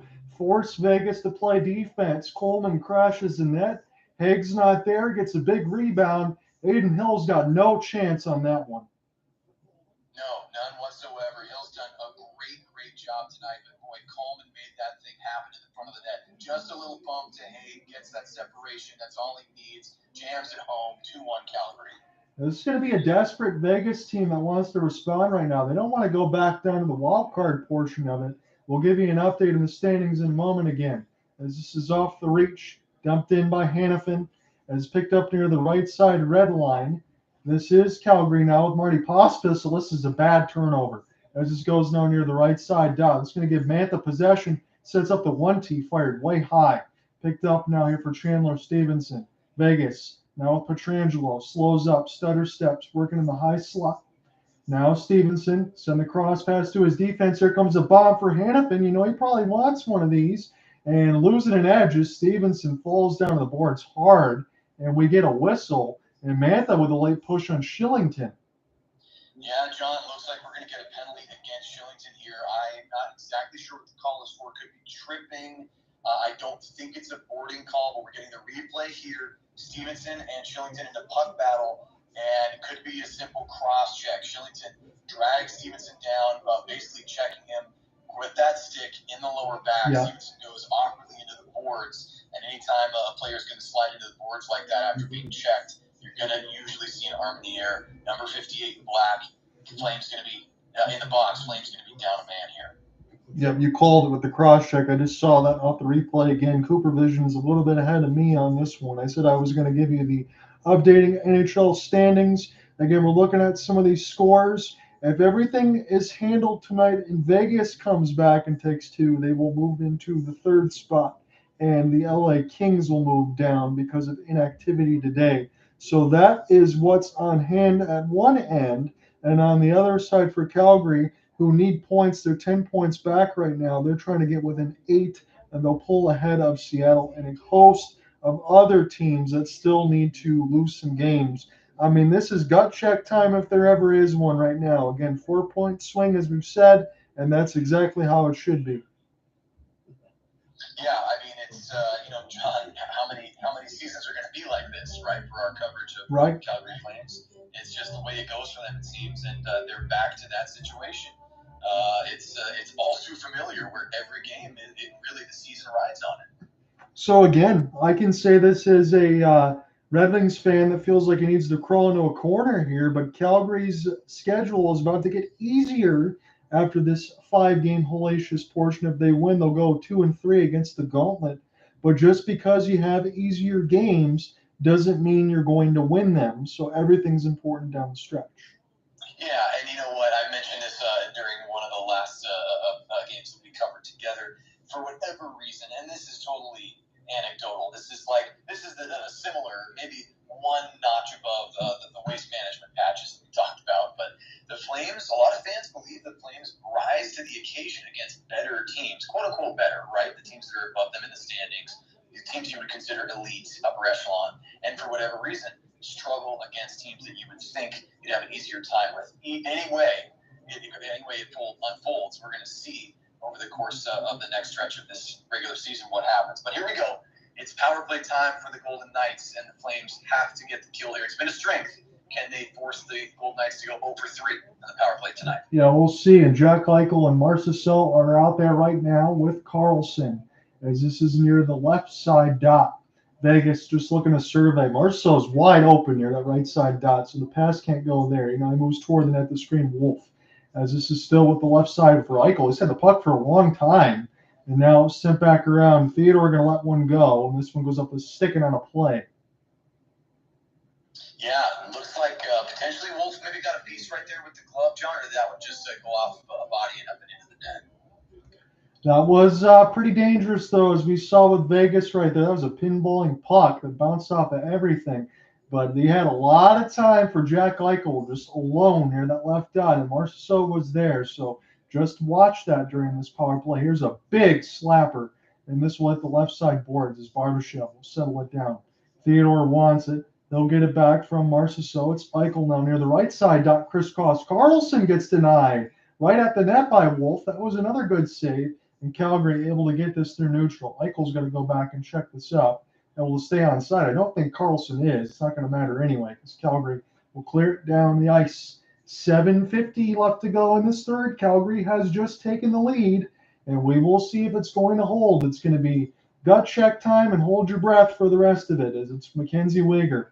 Now for Pahal. I'll try to slam this around the end boards, but it takes a bad bounce. This is with Eichel. He's got him near the right dot. Now he shoots it, and he was going for a low left post. That just missed off the stick of Wolf. Picked up now for Eichel. Eichel still watching down near the right side red line in a severe angle. Give it back to D. It's Hanifin. I'll send this one across now. Hanifin will take the wrister. There's a lot of traffic in front of Dustin Wolf right now. It's Eichel. Eichel now. He'll get a good chance toward the left side post again. It's saved by the left pad of Wolf. Down to 5 seconds. It's with number 15, Hanifin now for Eichel. Eichel shoots high. Stopped by Wolf, might have hit him in the head. And this goes all the way down. This is Shillington right out of the box. He makes a sauce pass. It's a good one for Kadri. Backhand. He gets all tied up by Jack Eichel. Good play by him, as Kadri almost made something happen, but the job's not done. This is with Vegas. Mantha going to dump it in. And Ostachuk will go ahead and get pinned against the boards by Mantha. Power forward gets the puck to Pietrangelo. Pietrangelo seeing nice shot. This one gets blocked before it ever hit Wolf. Down to 6:30 as they're trying to look for Marchessault, but this is off the backhand now, Keegan Kolesar. Settle it back around the inboards. Howden will watch as this will be sent back in around the cage of Wolf. Howden set up for Pietrangelo, completely fans on it. Ostachuk now able to get this one out. Kadri trying to get a piece, and now we'll settle back down here for Marty. Marty across the flaming sea, able to stay on side. Over now, what a pass! And it's stopped from Kadri by Hill. John, I just want to drive this home. I have not seen Jonathan Huberdeau play to this level as a member of the Calgary Flames. This has been a fantastic contest for number 10. It's one of those situations here, Cooper. I know it's a tight game, but we do got to say this. This is why Brad Treliving made the move that he did, didn't it? Yeah, no question. And I apologize, John. I didn't mean to leave you hanging. You know I'm good for at least one every broadcast. My thumb's going to miss that mute button. I was speaking, but I left you hanging, my friend. Thanks for jumping in and covering for me. Shot attempts are 62 apiece. And it's a one-goal game right now. Blake Coleman's got the GWG, should it hold for 550. And when are we going to see the empty net pool? As it's Pahal. He'll have it. Put it in deep now for Dryden Hunt. It gets all turned around. Shea Theodore trying to make a backhanded shovel. And now we'll try to take this one right to left. Karlsson stuck in his own end as Vegas looking to break out in the road whites. They'll have it. They'll generously gain the red line. Dustin Wolf way out of his goal crease. This will drop right to Theodore. Good save for Wolf. And Sharangovich was right there, but he overskates it. Michael Amadio will get it back now to the Flames. Hunt off a 2-on-2. Sweet move. Still with the puck. Oh, what a goal! Oh my goodness, John. I was holding my breath over here. It happens again. The Flames' second and third goals, so similar. Different in the finish, but in the lead-up, almost exactly the same. Wolf makes a huge stop on assistant captain Bill Karlsson. Flames come the other way. Beautiful job to hang on to that puck by Dryden Hunt. Backhand pass to Coronado. Down low between the hashes. He lifts it top shelf. John, it's 3-1. Man, there are some Flames that you do not expect to be scoring some of the goals in this game of late. Hunt with a great skate. Coronado with a clinical 1-T.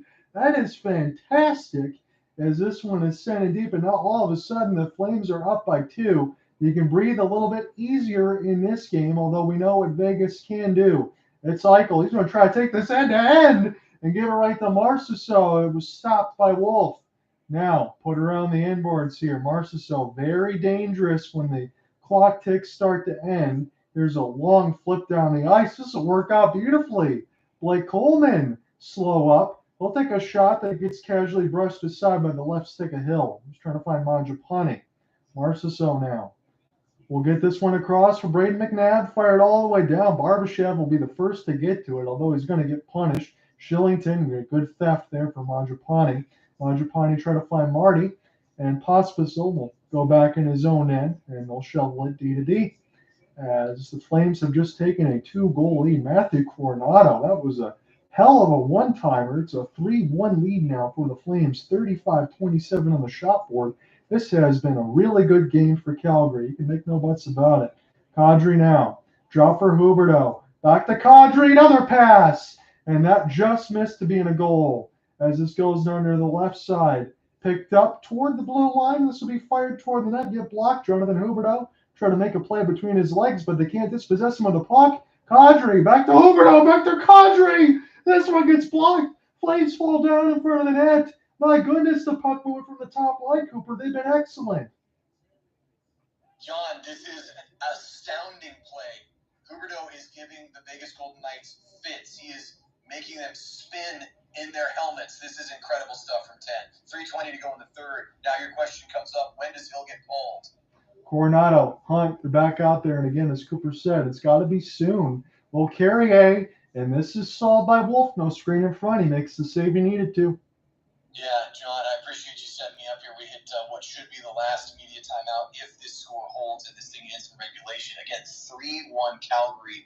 Boy, they give up that first goal with just a couple minutes to go in the second period, and they have found their way back in a major way, and they are being led by the guy who we thought would be the leader. Listen, all credit to Michael Backlund. He is the glue of this team. He wears the C for a reason as the captain. But number 10 is doing what everyone who loves the Flames thought he would do from day one.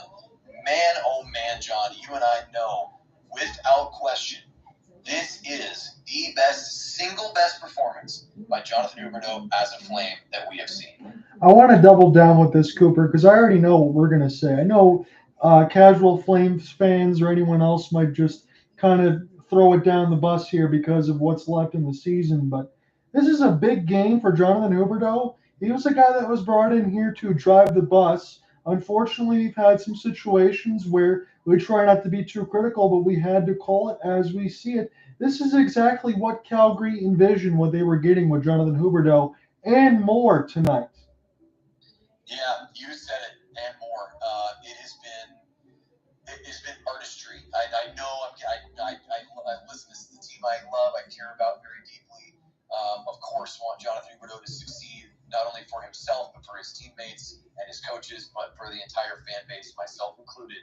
That aside, I have to think any objective member of the media, journalist, hockey fan would see what he has done tonight, the way he has facilitated things for his teammates, the way he has led by example, set up those around him. I don't believe, John, I would have to take a quick look, I don't believe he's on the score sheet.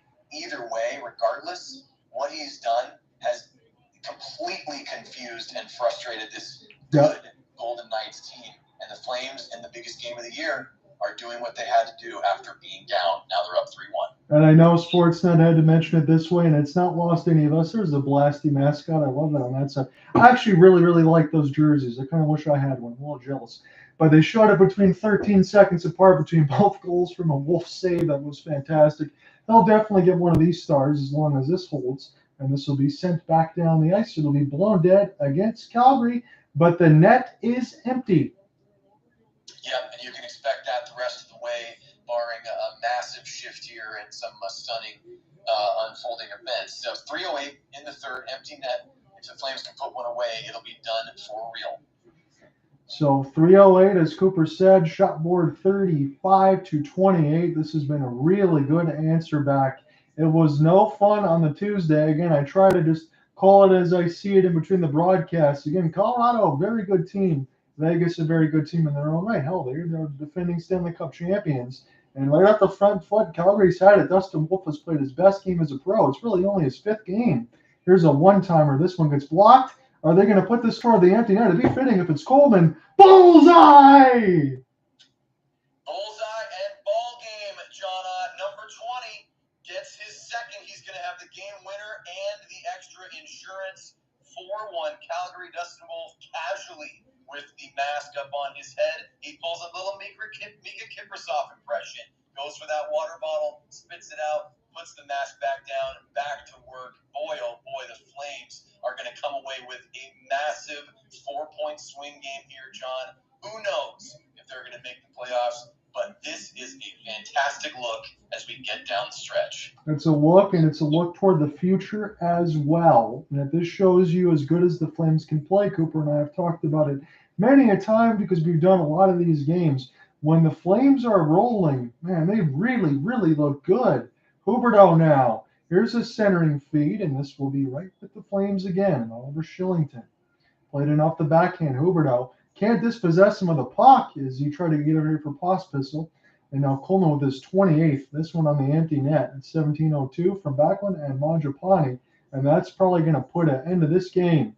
As this is Shillington. He's got to be the last man back. That's a good save for Wolf on Nick Waugh. He could have done whatever he wanted there. White Cloud as this gets put toward the net. Picked up now off a flip pass, kind of a la lacrosse style. And this will be sent down here for Huberdeau. A little bit too far. Aiden Hill back in the goal crease as White Cloud will settle it down. As we get close to the 2-minute marker, I got to imagine a lot of happy Flames fans from what we've seen today. It's been a clinical contest.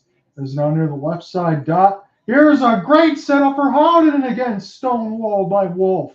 Coronado will send this one down the ice. Man, Dustin Wolf has been excellent. He kept talking about Aiden Hill, but this third period has been about the newcomer in net, and he's been excellent. He's supposed to be Calgary's franchise. He's looked like it right now. As this is sent back around here for Chandler, Stephenson, Mackenzie Weegar will put it around the kick plate, and it bounces away from McNabb. No matter for Shea Theodore, as they'll settle it back down. I'll make sure the ref stays out of the way of anything because Jack Eichel ran into the referee in the second. That was not good. Theodore now. Let the rest of the forwards take a change for Bruce Cassidy's squad. They got him now for Wild Bill. He'll settle it back in his own net. Again, Vegas in no hurry here to get an offense going, even though they're down by 3. Might have conceded the 2 points at this point, but it is a 4-point swing. Backlund off the long flip. As Coleman's back out there, he's easily been one of the best Flames of the year here for Calgary. Blake Coleman's got his 28th. As this is sent down, this bounces near the left side boards, and Osachuk will play this one. Casually send this around the inboards for Coleman. He'll take the long flip. It's Backlund. Backlund now. He's working on his forehand. It was a knuckle puck here for Huberdeau. This bounces in between his legs. Backlund's got it, and Hill will hold on 35 seconds. Man, it's been that kind of a game for Jonathan Huberdeau, and in a good way. You know what? He wasn't actually able to corral that bouncing puck that came off the end boards, but it ultimately ended up sitting up nicely for Michael Backlund to get a shot in from close. Didn't go in, but still, Huberdeau doing things well, and Backlund's had a good game as well. This whole Flames team has looked so solid. Yes, it has, and that mask for Dustin Wolf is another A+. I know Jacob Markstrom's got the Johnny Cash, but I really like that one as well. Shillington will get this. We'll have us near the right side dot and be a pass for Rasmus Anderson right through the screen, and Shillington will step up, try to make a stick shot. Keegan Kolesar off the rush. They can drop it to Nicolas if they want. They'll take a big snow shower. This will bounce up in the netting. We'll probably get a couple more stoppages, but that's it. Calgary is going to take this one. Yep, crazy things happen in hockey, but with 15.1 on the clock, I don't think that's enough. I don't think that's enough road for Vegas to get 3 to take this to overtime. So it looks like it'll be a 4-1 finish here. The face-off will be won by Vegas, but it bounces to the near boards. John, you want to take us home here? We got 8 seconds. As this is bounced, picked up here for Calgary now, about 10 seconds left. They got a lot to feel good about in this game, singular or not. It's a 4-point swing, and they really, really put it to the Vegas Golden Knights. They're going to take this one in front of a bunch of happy fans and win it 4-1. What a game for Huberdeau. What a game for Wolf. What a game for the Flames. Yeah, you know what? It's nice for me to be able to just simply say you're right. Everything you just said is correct. And I don't often think this when I'm watching a sporting event because, an exciting game usually means that fans in the stands are on their feet. But we see Huberdeau with the helmet tap, with this young goaltender, and the fist bump.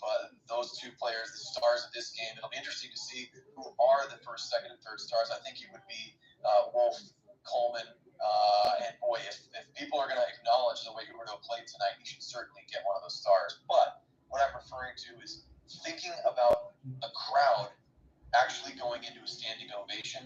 That's what that looked like to me. That was Flames fans who were confident. They weren't on their feet out of anxiousness. They were in their seats enjoying a big win as the clock ticked down to 0 against the Vegas Golden Knights. And they rose to their feet to thank their young goaltender and this team for, not just giving up, not trying to jockey for maybe a better draft pick. Maybe we just lose our competitive edge a little bit, especially after getting pushed around by a couple of good teams. Made things look pretty bad there a couple games in a row. But you know what? Noah Hanifin comes back. They show him some respect, and then they show him and his teammates the door.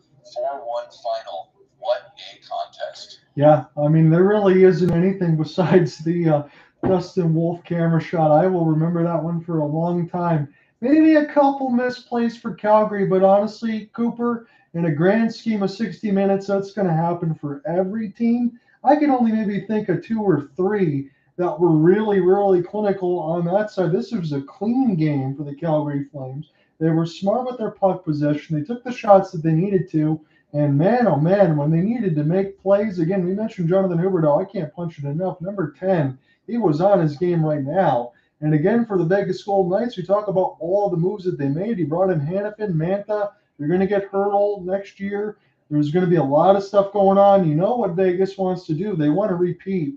And Calgary really just played a great game, and they forced Vegas to have to eat the scoreline today. Yeah, John. I mean, it's a really nice development. I think that Craig Conroy is probably he's probably smiling, and I would imagine that smile is ear to ear right now because he's seeing this thing come together and come together quickly. It's new pieces. It's pieces that have been on the roster for a good amount of time. It's veterans. It's young guys. It's a team, though, that regardless of how we want to label these players, what they all still appear to be is hungry. And it's so important that doesn't get stamped out after facing adversity. It's a team that has faced adversity and not overcome it after getting, really, really knocked down into the mud by especially the Avs, but even games prior where we're giving up 6 goals a pop, we're barely getting on the score sheet. You come home, take a breath, come together, and even when you face adversity against the Knights, the Flames were the better team for the majority of the game tonight, but they were down for a good period of the game. Yeah. And then they come back, and not only do they come back and eke one out, nope, they take care of business in a big way, 4-1. It's a good night if you're a Flames fan. Doesn't necessarily mean that, we're going to see magic and the Flames find their way to a playoff spot, but as you mentioned before the broadcast was over, a look at the future as well, and especially in the goal crease. Lots to like. Yes, there is. And again, I know this is going to sound like a lot of days, but it really is. And again, a couple more days. Calgary is going to be playing Montreal. They got Washington. They'll finish that up, and they'll get several days off before they play Vancouver. I think probably the next portion of our schedule will meet up. I know we'll probably do the Mariners game, but maybe the Flames sometime in April against Winnipeg or Edmonton, the late games like that. Probably take one more look at it, see where they are in the standings, and Cooper and I will at least probably get a couple more regular season games in before we get into the postseason. But it's always nice, and I don't know how it ends up working out this way, my friend, but every time we get together, we have a great broadcast. And I really went for the reverse jinx today. I said I'm going to take the final 10 just to hope we get some goals, and it worked out. Yeah, you know what? You deserve a ton of credit tonight, not only with your preparation, but I do want to listen. One personal note before I forget.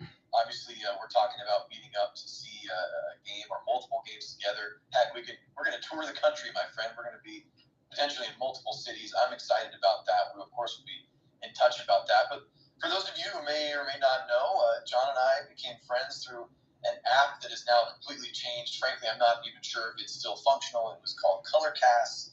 For those of us who love sports and love to broadcast those sports, and that's how we got linked up. And John, I just want to say, on a personal note, you've always been good at this, but it's been such a pleasure not only to work with you, friend to friend, but you're also getting better at what you do. You're always prepared, and you're always interesting to listen to. But your skills, vocabulary, and the way you carry yourself through a broadcast, it's been an absolute pleasure to be alongside you for a lot of it. And you continue to refine what you do, and I think that's really cool. I really appreciate that, Cooper. I would say the same decorum from me to you on that side as well, because I've always looked up to you on that side, and I feel like that's why we work so well together, able to pinball ideas back and forth, we'll be able to do a lot of the same things and cover the sport that we love. I know we'll have a couple more regular season, like we said, we'll mix in some Mariners stuff, but playoffs will be coming soon. I don't know if either one of our teams are going to be a part of it, but we can bet that we'll be here on the Twitter X space, on the YouTube side to continue that, and much more fun ahead. And also, before I let you go here really quick, my team is in the tournament, my college, Oakland University out of Rochester Hills, Michigan. I saw that they're going to be playing as probably against a 3 seed. That might mean Duke, Kentucky, Iowa State, Baylor. I don't know if that's going to mean a win, but if you do see Oakland on your bracket, Oakland University Golden Grizzlies, that's my collegiate alma mater. Let's go. You know what? I saw some of your posts about that, and I had an inkling. I wondered to myself, now wait a second. Are we talking just a little bit of fandom, being a local boy, or is this something more? And it was option B. Not only are you a fan, you're a fan because you spent some time there, picked up a little degree, and let's go Golden Grizzlies. Now I have my Cinderella pick, John. This is perfect. Like I said, I don't know if they're going to beat Duke or Kentucky if they play there, but just to see their name on the bracket, that's pretty cool. It hadn't happened since I was a student there in 2011, so it's been a long time. So that'll be some fun in the tournament. So we'll have a lot to look forward to, and I know I'll talk to you soon, my friend. Absolutely. Listen, man, I always appreciate what you do, like I said. And one last note, just since we happen to have finished covering the Flames tonight, very similar situation to what the Flames experienced in their game. The Seattle Kraken at Climate Pledge are down 1-0 late in the second to the Washington Capitals. Just something interesting there as the Kraken are currently right there neck and neck with the Flames in the standings. They fight for a potential playoff berth. It's going to be hard to come by, but scoreboard watching and standings watching has officially begun. Can't wait to do more with you, pal. Let's go Golden Grizzlies. I hope the Wings can get out of their slump, and I hope the Flames can keep playing like they did tonight. We'll talk soon, my friend. It was a lot of fun game tonight, and we'll continue it soon.